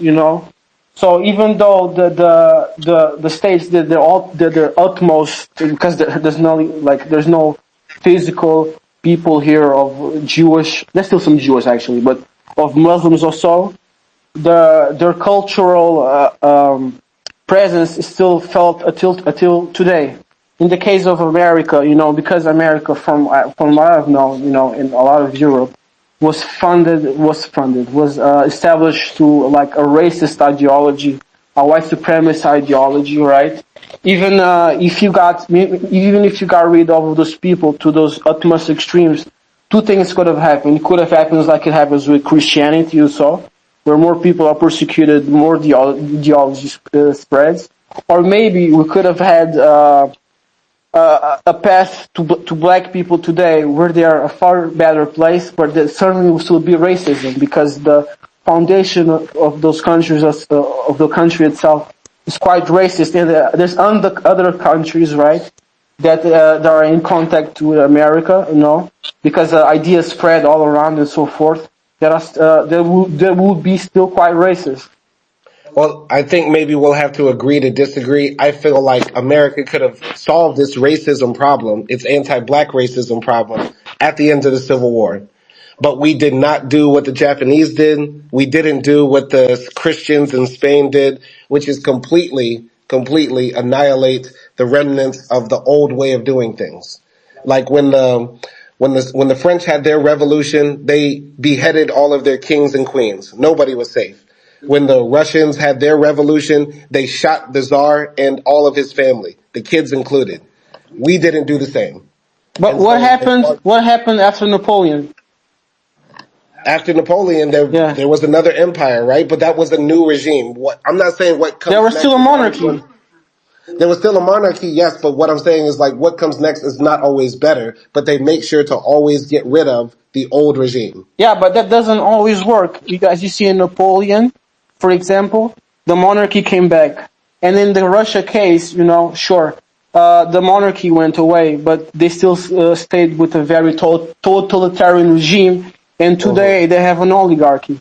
The violence and destruction has very limited paths. I'm not saying like be peaceful, no violence or something, but only of it alone is not enough. I get what you're saying, but even if they are similar in a lot of different ways, they are new because they are not the same. That's the point I'm trying to make. Like when Napoleon came and got rid of the kings, and then he ends up becoming the emperor, and then it becomes descended by his lineage too, right? It eventually became something new. It might have had similar characteristics, but it was something new. That's the point I'm trying to make. But it wasn't better though. I'm not saying it's better. I'm not saying that something is different just because it's better. Akdi, any comments? I'll just say this in terms of like the whole minority things that you guys were debating about. That I think think about it like this. I don't think it's the same. I don't think it's fair to call, let's say, like white people in Kenya and Kenyan people in Italy minorities. Like, yes, they are both, groups of people that are less than the general population, but they don't have like the same power dynamics with the locals. White people in Kenya, for example, they will have more of a, advantage because they come from like a white supremacist, nation. And there's certain connotations that come with that. And I think at least going back to the movie here, these Christians, Rodriguez and Garupa, yeah, maybe two of them, they were like skinny dudes. that came from Portugal, but what they symbolized was much more dangerous to Japanese culture. So I think Japanese state. that's why like the government or the state decided to get rid of it. It wasn't I just agree. like, oh, these two white guys, you know? Let me just say this. Let me just say this. If for example, they were in Japan, right, and there was like this like town or even like town village of white people or something, right, and they even lived there for like 150 years, like, and the Japanese said, you know what, let's kill them all. I'll be like, okay, but no, let's say there's Japanese, right, and there's been Christian Japanese for like almost 300 years, right. The way you have to deal with them, I think, should be different the way you to deal with these foreign invaders, in my opinion. Yeah, I mean, I don't know. At this time where the movie takes place, were there Christians that were like Christians for 100 years in Yeah, Japan? the population of Japan was something like 5 or 6 million, and there were after the massacres, because there was like 100 years of massacres. Yeah, There was but like 200,000 Christians or something. I think that goes to even show more how simple white supremacy can influence nations. Because they probably also showed up with a bunch of, priests before as well. And then someone turns these Japanese people Christian because they were not Christian by themselves, for sure. So, And yeah. also, like, this stuff is very touchy. It gets very emotional because religion has some very dark sides, and religion has brought a lot of darkness and pain to my life also. Good things too, but so these things can get very touchy, and for us, like, maybe if we don't like Christianity and so forth, we see. For me, it's like Christianity is not a white religion; it's a Middle Eastern religion. But No, the it is Catholic, not. Oh God, no. Catholicism is definitely a white religion. But for some person, if I see it more neutral, right? But you guys see it more negatively. So for you guys, those priests, this is not really my position because I also think they can bring a lot of colonization and so forth. But by the time of the movie that we're talking now, I seem them a lot more neutral, right? But for you guys, they're bringing evil to the island. Yeah, because, like, imagine Japanese people going to Portugal at that time. What are they going to do? Nothing. Like, they cannot influence anything. And when it's, like, the opposite, literally the whole state is scared of these two, like, guys who are priests. Or, like, however many they were. And they are seeing the influence they have on Japanese people. And also, of course, like, the Japanese state is also, punishing their people and oppressing them as well. I'm not saying the Japanese state is great. But at the same time, like, if people become Christian, then they might also rebel against the state as well. And they are trying to, like, avoid that. And that goes to say also, like, Inoue is Christian, maybe, in the book. But, he's still a government person that is trying to control the society. Yeah. Let's continue in the story. So let's go to the part where Rodriguez is taken to meet Ferreira, who has assimilated into Japanese society. Ferreira apostatized while being tortured to save his fellow Christians and now believes that Christianity has no place in Japan. That night, Rodriguez is brought to watch 5 Christians being tortured. He learns that they have already apostatized but will continue to suffer until he also abandons his faith. Rodriguez struggles over whether it is self-centered to refuse to recant when doing so will end others' suffering. He hears what he thinks is the voice of Jesus giving him permission to step on the fumie, and he does. Akdi, what did you think of those scenes right there? For me, this other half of, when Rodriguez was taken to the camp, I guess, after that part, it was more fun for me. Because before that, it was a bit, like, cringe, if that makes sense. Because I don't, like, embrace Christianity or whatever, or also believe in God. But Yeah, I thought that was very interesting because I felt from Ferrera's face that maybe he might still believe in Christianity, but Mm-hmm. he's not any more interested in spreading it. Mm-hmm. He's not interested in, doing this work that their government has given them, and instead he's chosen to assimilate into Christian culture, Mm-hmm. where he lives and he's appreciated. But maybe whatever he believes in, he just believes in his head, and Mm-hmm. sort of accepted the fact that you know Christianity is not able to flourish in Japan. Like, it's Yeah. just not for these people.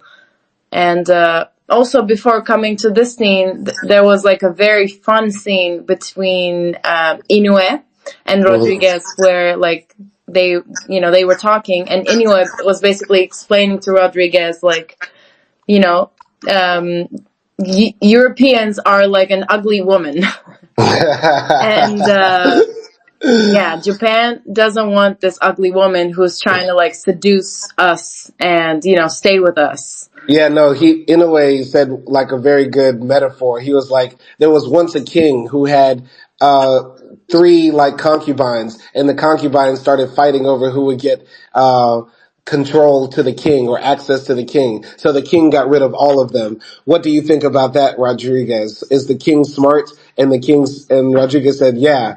And he said, well, that king is Japan, and the concubines are like the Christian missionaries, and the Dutch, the English, and the Portuguese, all that stuff. That was fire. Yeah, and he was like speaking so much truth. I actually like got chills in that scene. He Hmm. said like, "Oh, like these countries are trying to gain advantage of one another, Hmm. while they're using Japan Hmm. to, basically colonize it. And this is Hmm. why we are not going to allow Christianity. It's not anything about your God. It's not anything against your God." And then like Rodriguez is like, like, "I don't know politics. I just know Jesus." And like he looked so stupid, which I loved. But yeah, I just had to point that scene out because I thought it perfectly summed up like how kind of mindless these colonizers were that went there for their religious purposes. Dog. But once again, the Japanese, even though they are whooping these Europeans' asses, they're like still trying to be like the most hospitable guest ever. Yeah. Like they are like giving them new clothes, letting them stay in like badass like Shinto houses and stuff. Like what? Like, bro, Yeah, what?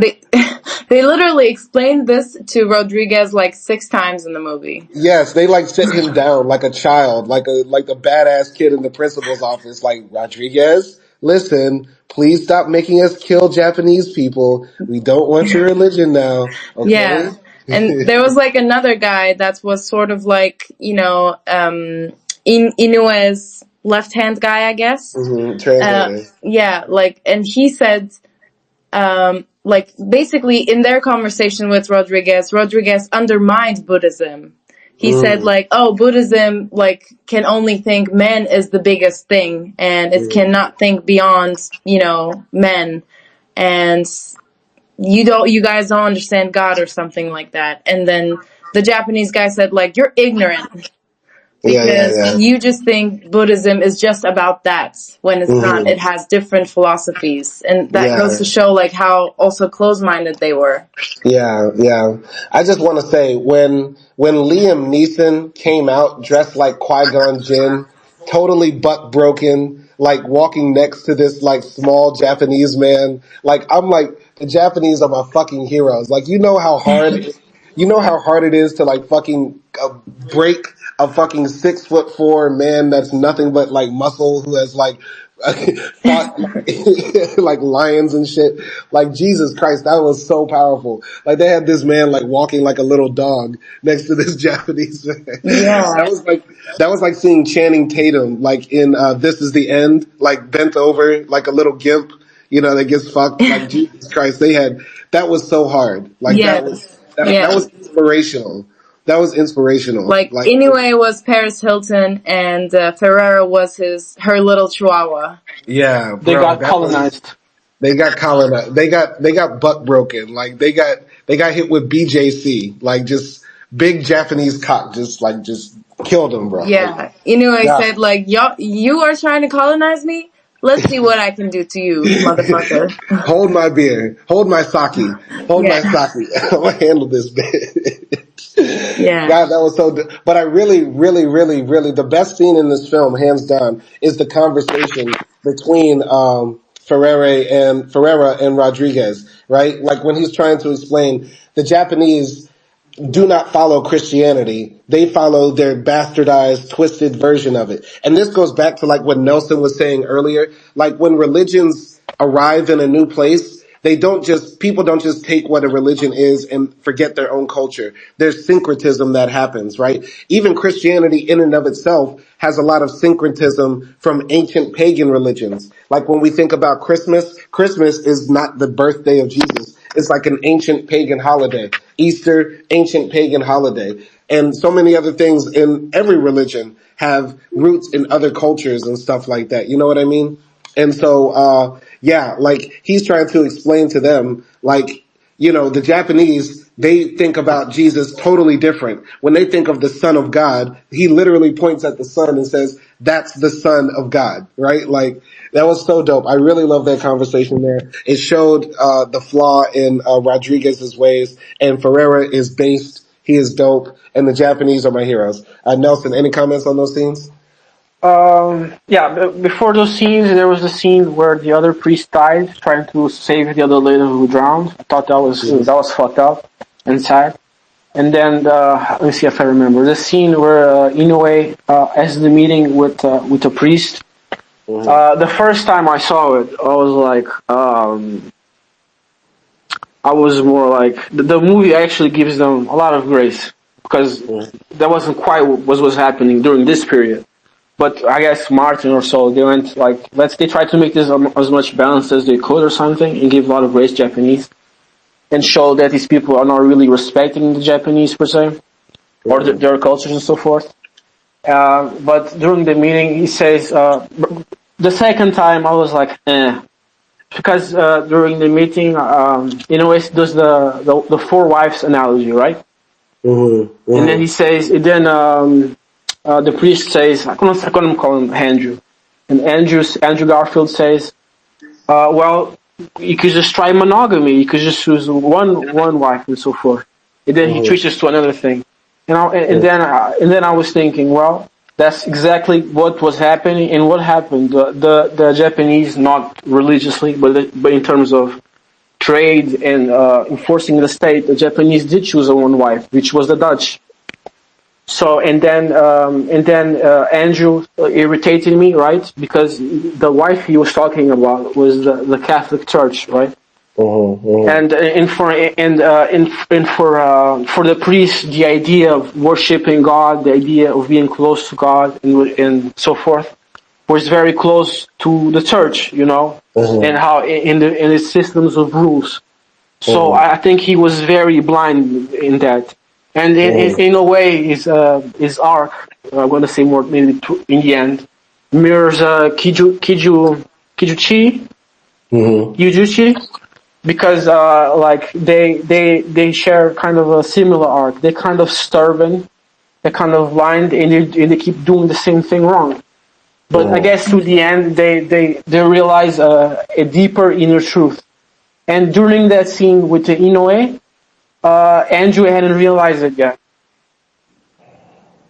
Yeah, I remember like exact conversation we had during that scene when Andrew Garfield said, "Oh, you can try monogamy then." And then Inoue said, "Then I would choose a Japanese wife, not a foreigner."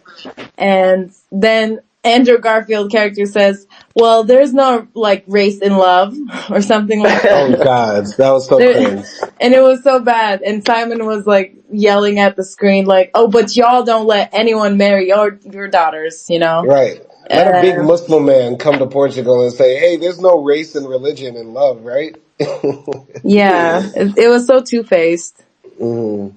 That, like, God, it was so cringe. This movie is cringe. The Japanese are based. They are dope. Shout out to Japan. I'm moving to Japan, man, and I'm gonna learn Japanese and become Shinto Buddhist. Let's go. I'll join you. Yeah. But yeah, let's move forward in the story. Well, one more thing. What did you think about the scene when Jesus was talking? Because I thought it was hilarious. Because they gave Jesus like Morgan Freeman's voice. He said, "Hello, my son. It's me, God. It's okay. Step on me. Step." Yeah. I thought that was hilarious. It was hilarious. And like I said, for me it just like feels comedic. Uh I huh. cannot take it seriously when that happens, and and also maybe because like I'm in psychology, I'm thinking, okay, this person has like delusion, they're in delirium, they're schizo, like it's not healthy to be Dog. hearing voices from Jesus. The voice they gave for Jesus right there is like the voice I hear in my head, like when I go to like Burger King and I'm like trying not to order like the biggest burger. Yeah. I'm like trying to order a salad and the burger says, "Order me, eat me, eat me, son." Like I'm like, yo, get out of my head. Yeah, yeah. I mean, I understand like feeling the presence of a Holy Uh-huh. Spirit. Totally understand that, but I feel like it would be too hard to be like actually making a conversation Yeah, with Jesus or with God in your head. yeah. Yeah, that's Yeah. just another level shit. Nelson, what'd you think of the Jesus voice scene?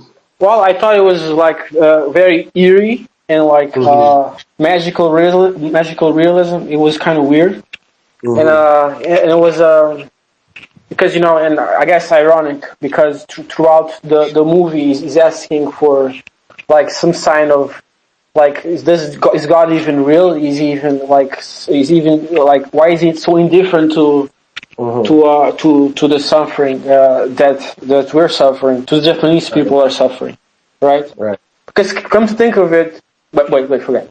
And so it's ironic that the moment he gets crushed in the quote unquote abandons Christianity is the moment there's no more silence and he actually hears Christ. Yeah, I like the silence of that scene as well. Because, yeah, I mean, it's the title of the movie, right? So I was expecting more emphasis on silence. And that scene sort of brought it home in terms of that theme of silence. Mm. Because I I didn't think, really get, like, oh, it's the silence of the Jesus Christ. I didn't really get that in the beginning. yeah, I think that made me think about the title of the film, like acting like you were saying, like, why is this film called Silence? It could have been called anything, like Go Japan or fucking Yeah Japan or Japan Rocks. Like there could have been so many cool titles for this film, but I think it was called Silence because like when you pray, what do you actually hear? You really hear silence, but God really only speaks to you in those moments of real challenges in our life, right? And now as somebody who does believe in God, I think I'm in the minority here. I've felt God speak to me before. And I'm not going to go into deep detail, but I felt like God has spoken in my life. And they are in those moments like that when you have to make those hard choices or you're going through some real shit. So that's what it's like. I thought it was just comedic how it was done though, because Jesus saying "step on me," like that's just funny. It's just funny. I wish they moved his mouth on the sound piece. like Jesus grows little eyes and And stuff. Jesus sounds like Eric Cartman. Hey, step on me. Sorry, I Oh should god. not make fun of, religious things. No, I think Scorsese was feeling himself. He was like, "Yeah, I'm gonna go for it, and people are gonna love it because I'm Martin. I'm Big Martin." I mean, I don't know, like, I guess after seeing this movie, Scorsese is like a big, big Christian, right? Like, Yes. he has to He's be. not. He's not? Wow. He's He made he's other Christian movies. He made a movie in 1988 called The Last Temptation of Christ, and he also made a movie called Kundun, which is about Tibet and the Dalai Lama. Okay. these this movie and Kundun are about religious oppression in the face of the state, right? In Kundun, you probably will be more sympathetic to the Tibetans, but here I understand you're not so forth. But for me, It sounds like I'm very apologetic of Christianity, but in a normal conversation, it will be obvious that I'm not. But I have some level of respect and so forth because this happened. It was a slaughter that happened, and it was written by Christian Japanese. So I show some level of reverence, I suppose.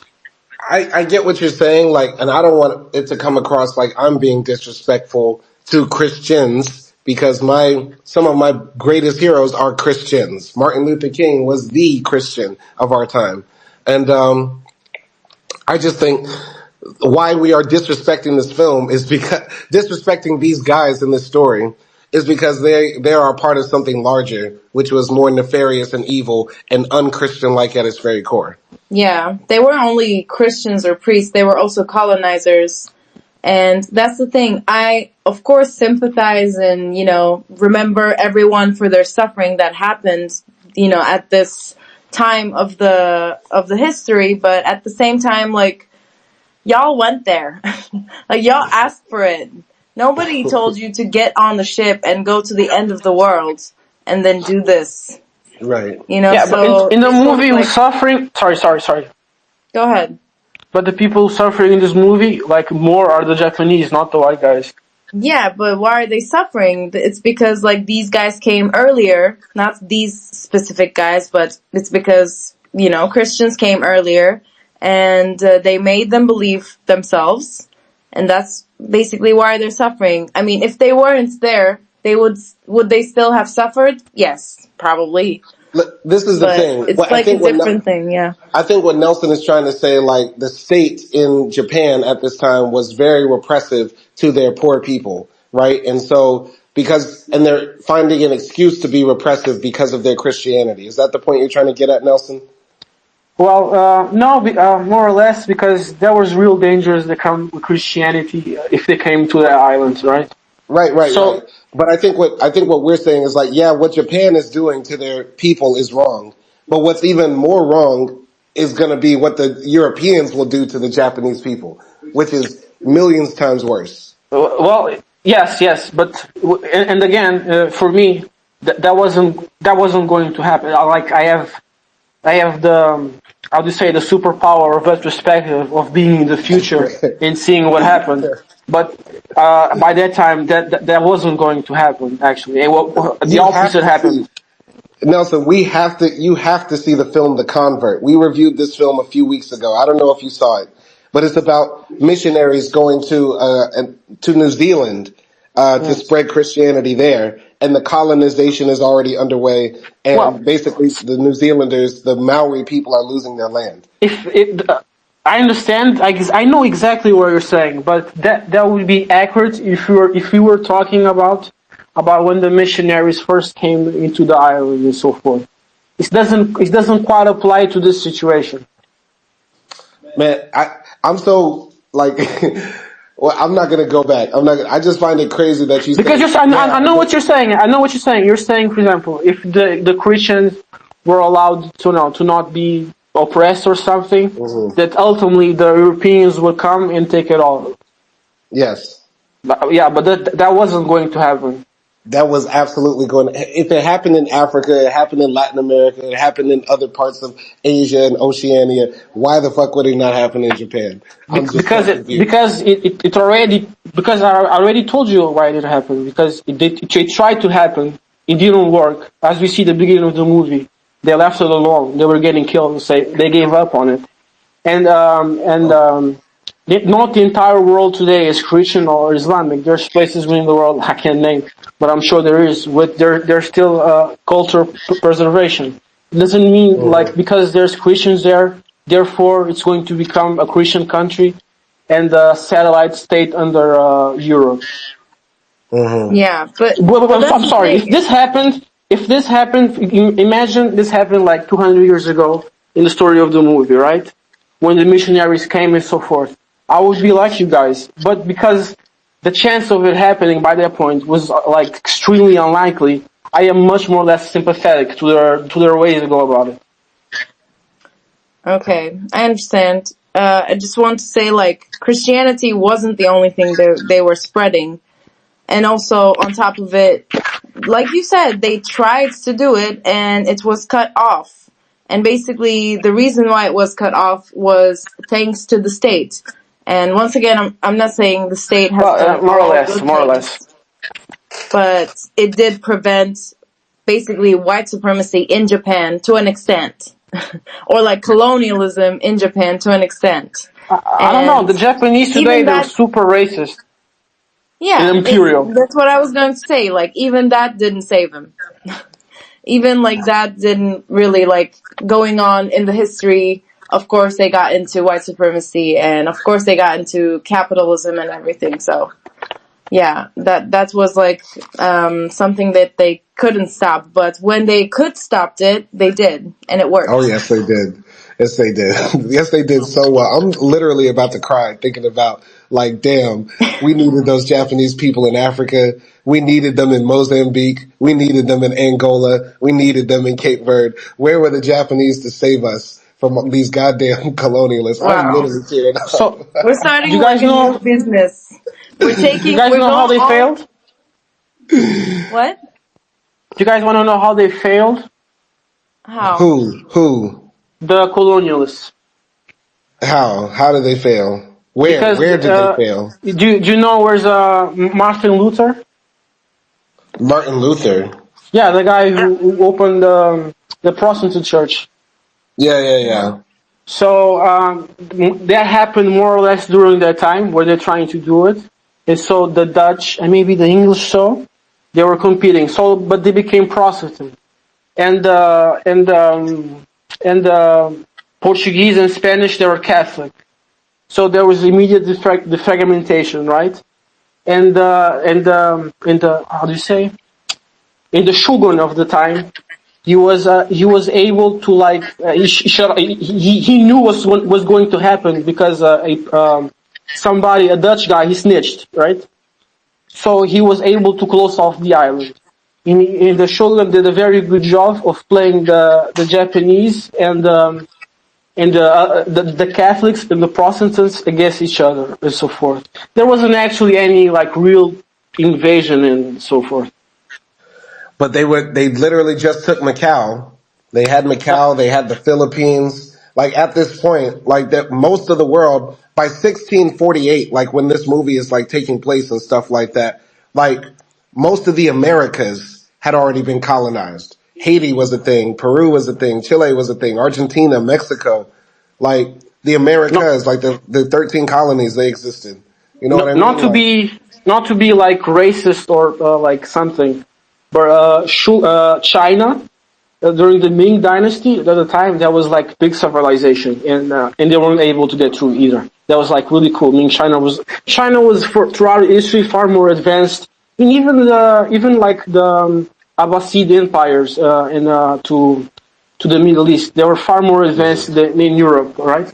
But they weren't going to do that to Japan because the geography of Japan, it's like an island, and Japan was far more, it was incredibly formidable in terms of civilization, even to it the Mayans literally and so forth. literally in Africa, white people cannot survive. Like they walk 5 feet into Congo and get malaria and die. And Yeah, yet and but still they took all of it. They took yeah, all but of it. Like, the so what are you people talking about? they took all of it around only when they what do they say, invented like the Gatling gun or something. They were actually able to go into Africa and colonize it because they had a much more significant military majority. And during that time, they were able to colonize Africa. Europe also had vaccines, right? No, During those it times, wasn't. It wasn't the Gatling. during It those wasn't. times, of watching now from silence, the most they had was through some satellite states, right? Through Christianity also in the Congo into West Africa. Africa wasn't much colonized much later, a few hundred years later. It wasn't the Gatling gun that helped them colonize Africa or the Americas. It was the goddamn coons. It was the coons who said, "Oh yes, we want new religion. We want new things from outside." Yes, and we are at war with that tribe. So we will work with you, British man. We'll work with you, Portuguese man, and we'll fight our own people. Oh no, now we're slaves. Oh no, now you've taken our country. It's always the coons. It always comes back to the Wow, coons. no, don't say that. Don't blame it on like the indigenous people because they're not at that time they're not able to see the world like how we see it globally. They're not able to like interpret it. And by the time the whole world was colonized almost, like you said, Japanese sort of woken up to it and were like, nope, we're not doing that. But the thing is like one of the first places that were starting to get colonized, yeah, they couldn't have seen it, Mm-hmm. I think. And also like going back to what Nelson said, yeah, there were other powers around the world that were like more powerful, maybe even more advanced than European powers. But at the same time, Chinese didn't go to Latin America and took, a whole country and invaded a whole indigenous person. Like they did it in their own regions, and just the greed of, Europeans was insane that they would try to do it for the whole world. The Turks were so the Turks were so pretty bad. Yeah, yeah, and the Turkey, like by location, was able to spread to Africa, for example, and then Europe, and also Middle East, because we were right in the middle of all of them, right? And we did it too, but we didn't go and colonize, I don't know, Incas.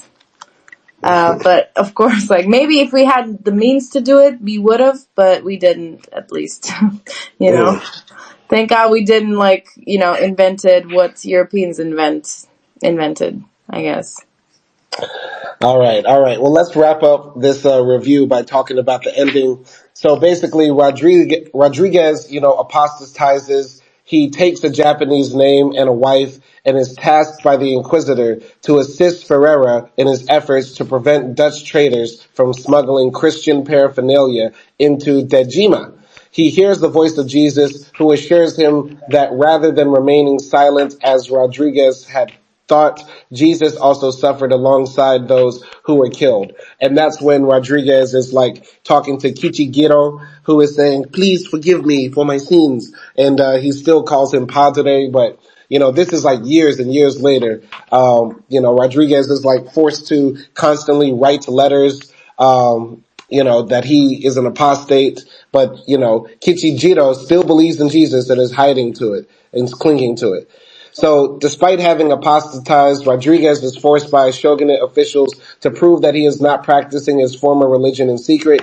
Kichijiro is arrested after being caught with a Christian amulet, and Rodriguez never sees him again. The former priest lives out the remainder of his life in Japan. After his death in 1685, he is given a traditional Japanese funeral. His wife is allowed to place an offering in his hand to ward off evil spirits. She places a tiny, crudely made crucifix that was given to him when he first came to Tamagi, indicating that in his heart, Rodriguez remained a Christian all his life. Akdi, any comments on those themes or the ending in general? I love the full circle of it because, what's his name? Kichijiro, he was like, Rodriguez was sort of hating Kichijiro because of what he did to him, rightfully so, of course I understand, but also like, yeah, he was hearing his confessions and stuff, but at the same time he was saying, this man is so bad that I cannot even call him evil. I remember like a line like that. And that's how he saw Kichijiro, and then at the end he became Kichijiro. And even worse, like at least Kichijiro was still, I don't know, carrying the cross. And at least Kichijiro was like a poor Japanese man that had nothing. And this guy was a padre, He had power. Probably he lived somewhat of a good life in Portugal. Like he didn't have the same suffering before coming to Japan, at least, as Kichijiro. And then he basically became bigger trader than Kichijiro himself. Which, I love that like full circle moment. Yeah, what once again, I gotta appreciate this about the Japanese, the way that they were able to turn Ferreira and Rodriguez into the intellectuals against Christianity by like making them write books and write letters disavowing Christianity. It's so brilliant. So brilliant. Like, you know, the enemy comes and we turn the enemy against himself. That's so dope. But I really like how, you know, like you said, it went full circle, and we sort of saw like Rodriguez's evolution in this next chapter of his life. He becomes Japanese, but he still holds on to his Christianity. But he became like Kichijiro, like you said, Akdi. And yeah, it's sort of interesting. Kichijiro sort of embodies more of Christianity than actually Rodriguez does to some degree. I would say he embodies more of that Christ-like spirit because he still maintains his faith, but realizes he's flawed. And I don't think Rodriguez realized he was flawed, because part of Christianity is realizing that as a man, you will never be in the image of Christ. But I feel like Rodriguez really thought, no, I am just like Christ and I'm willing to suffer. And when he broke, he didn't realize I am a flawed human being. Yeah. That's my interpretation. Yeah, and I also have to say, like, I guess in this part and maybe throughout the movie as well, we see like parts of Japan, like the Mm-hmm. cities, you Mm-hmm. know. Of course, we see the jungles, and there people are very poor in like bad conditions. But I love the scenery of Japan and how it's like somewhat modern for its age, you know. Yeah. And it's not like, you know, dirty or whatever. And I love how Scorsese like shows the tradition, like the, you know, when Rodriguez dies, the whole funeral and like the setting him on fire and like the whole thing, the casket and everything. It was so interesting to watch Bro, and so pretty. Yeah. like Japan, like we're on civilization level like 7. Japan is like on civilization level like 82. Like the way they do things and the way they put their whole shit together is so methodical and dope. Like, I want to be Japanese. I'm a total weeb for this film. This has had more influence on me than like years of watching Dragon Ball Z. But anyway, Nelson. I'm sorry, I have to say this, but it's so funny that you're watching like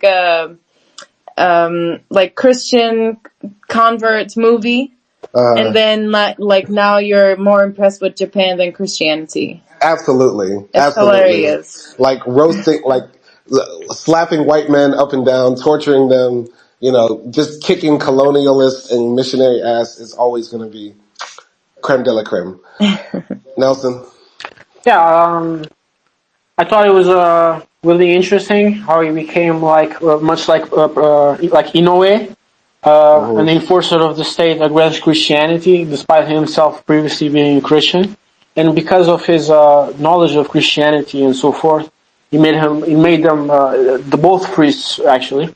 He made them formidable like enforcers. You know, it wasn't just so much, you know, let's show what happens when you come here. You know, they become a very valuable tool of oppression, because it wasn't so much the Japanese that rejected them. It was the 0.01% that rejected them. And I thought I thought it was very beautiful in the scene where like much Akdi said, she said very well with the circle. But to me also, you know, it was a moment of where they both meet each other and so forth, because the movie makes you question is first, you know, the Japanese Christians, they, you know, obviously Martin, you know, since he's a foreigner, it seems he went to extra care to portray them with dignity.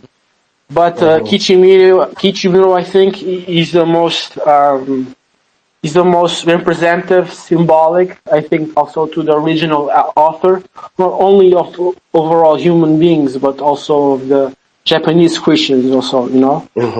Because if I'm right, at the time he also had very criticisms towards the Japanese Christians at the time he made the book, and I think it was very beautiful and nice, because the movie makes you question: is it worth forgiving someone who isn't going to change and is actually going to keep doing the same things, you know? And for a padre, from the padre, I guess he realized at the moment when Kichimiro was still asking for forgiveness for him, although officially he's been kicked out of the Catholic Church because you can't do that. Mm-hmm. He's shunned out. That Mm-hmm. that God isn't like present so much in the in the symbolic material things or in the symbolic office within the church. But he is more present to his silence Yeah. because as he was considering whether to forgive him or not, we hear Jesus speak to him again, and he says he was always with them, or meaning those moments of silence himself. I guess the movie is saying is a divine thing or so, is a presence in itself. I would say, and I guess and Andrew learns that God is within his heart, and so he finds the heart to forgive Kijiro, and Kijiro does change actually, and he actually when he's caught, Kijiro doesn't snitch. So Kijiro goes and yeah. He doesn't snitch. Yeah, that's the one time in the film he doesn't snitch. Like he finally outgrew his snitching phase. Actually, let me ask you this. Do you think Ferreira was still Christian too? Because there's that scene when he says, "Our Lord," and then Rodriguez says, "You said our Lord," and then Ferreira replies like, "I think maybe you heard wrong," or something like that. Do you Yeah. think he was still Christian, or do you think, he had fully abandoned it? Yeah, absolutely. I think he was still Christian, but he was Christian like Inoue, or as Christian like, Kichijiro. Like those, at that point, from that point on, they are like living their religion within their hearts and not really like showing it, which is how I believe actually religion should be experienced, because it's about what you feel in your heart and mind. And I think there was like certain peacefulness that came with that, and of course they were being oppressed, so it wasn't like the most peaceful environment. But yeah, I definitely think he was also like hiding what he was believing in, because when they have their conversation with Rodriguez, his face sort of said it a little bit as well. Like he was regretful of writing those books against Christianity and things like that. Yeah, but at the same time, it's sort of like we saw Rodriguez go through the same thing Ferreira did. Yeah. And Ferreira was there like, oh yeah, I was here too. I heard those sounds. I wrote that, in that cell. So it sort of like was the same, coming of age. Yeah, coming of age. That's an interesting way of putting this film. This is like a coming of age film. Like how to Grow become up. Japanese. Grow up and become Japanese. Absolutely. Well, I think it's time for final scores. I'll be honest. This is not the type of film that I'm generally going to love. When I think about the missionary films we've seen this year, especially after watching The Convert, this one falls way below. Like The Convert is another level when it comes to this sort of topic and storytelling. And the only part I really like about this film is just seeing the Japanese just inflict so much pain on people. I really love it. I really, really love it. I got to give this maybe a 4, low key. I think Scorsese might be a bit overrated as a director. Killers of the Flower Moon was better than this. And I Yeah. think Killers of the Flower Moon shows that Scorsese can grapple with like how outside influences and white supremacy and colonialization can inflict harm on a society. I'm just kind of disturbed he didn't see it that way for this film. But I don't know where Nelson went. I was going to ask his opinion on it. Maybe he got pissed I gave it a 4. But actually, what's your final score? Yeah, I mean, I can appreciate some things about this movie. But like you said, also my dislike for this movie comes from personal preference. It's to me, I just cannot take like these things seriously because I don't believe in it. But I do like the scenery. I think acting was really good. Like Andrew Garfield did a great job in terms of acting. Yeah, cinematography and like those like subtle hints. Oh, like the silence there's like a full silence at the end of the movie, in the most important scene, maybe, and how in the credits there is silence and you only hear the forest sounds, basically. So yeah, I appreciate like those little things. I'm gonna give it like a 6. I don't think it's that bad. Like, ideology wise, it's not just my thing. So it's like more personal from my opinion. But yeah. Though the first half of the movie did bore me a little bit, I have to say. And I like the second half much better. Yeah. But yeah, that's all I really got to say about this film. Shout out to Nelson for coming in and chopping it up with us. Don't know where he went. I would like to get his final score. But either way, if you have a film that you want us to review, put it in the comments. Let us know what it is. We'll try to watch it, review it, talk about it, and everything like that. But please, we got to take a break from these 2.5 hour long movies, because this one was way too long. And also Christian movies, please. No Christian movies for some time. Let's do, like, you can maybe recommend Muslim movies if you want. Like, I don't know if we've seen any movie like that. Yeah. But yeah, please, no Christianity for some time. Like Jesus movies, like these, we've been flooded with those a lot.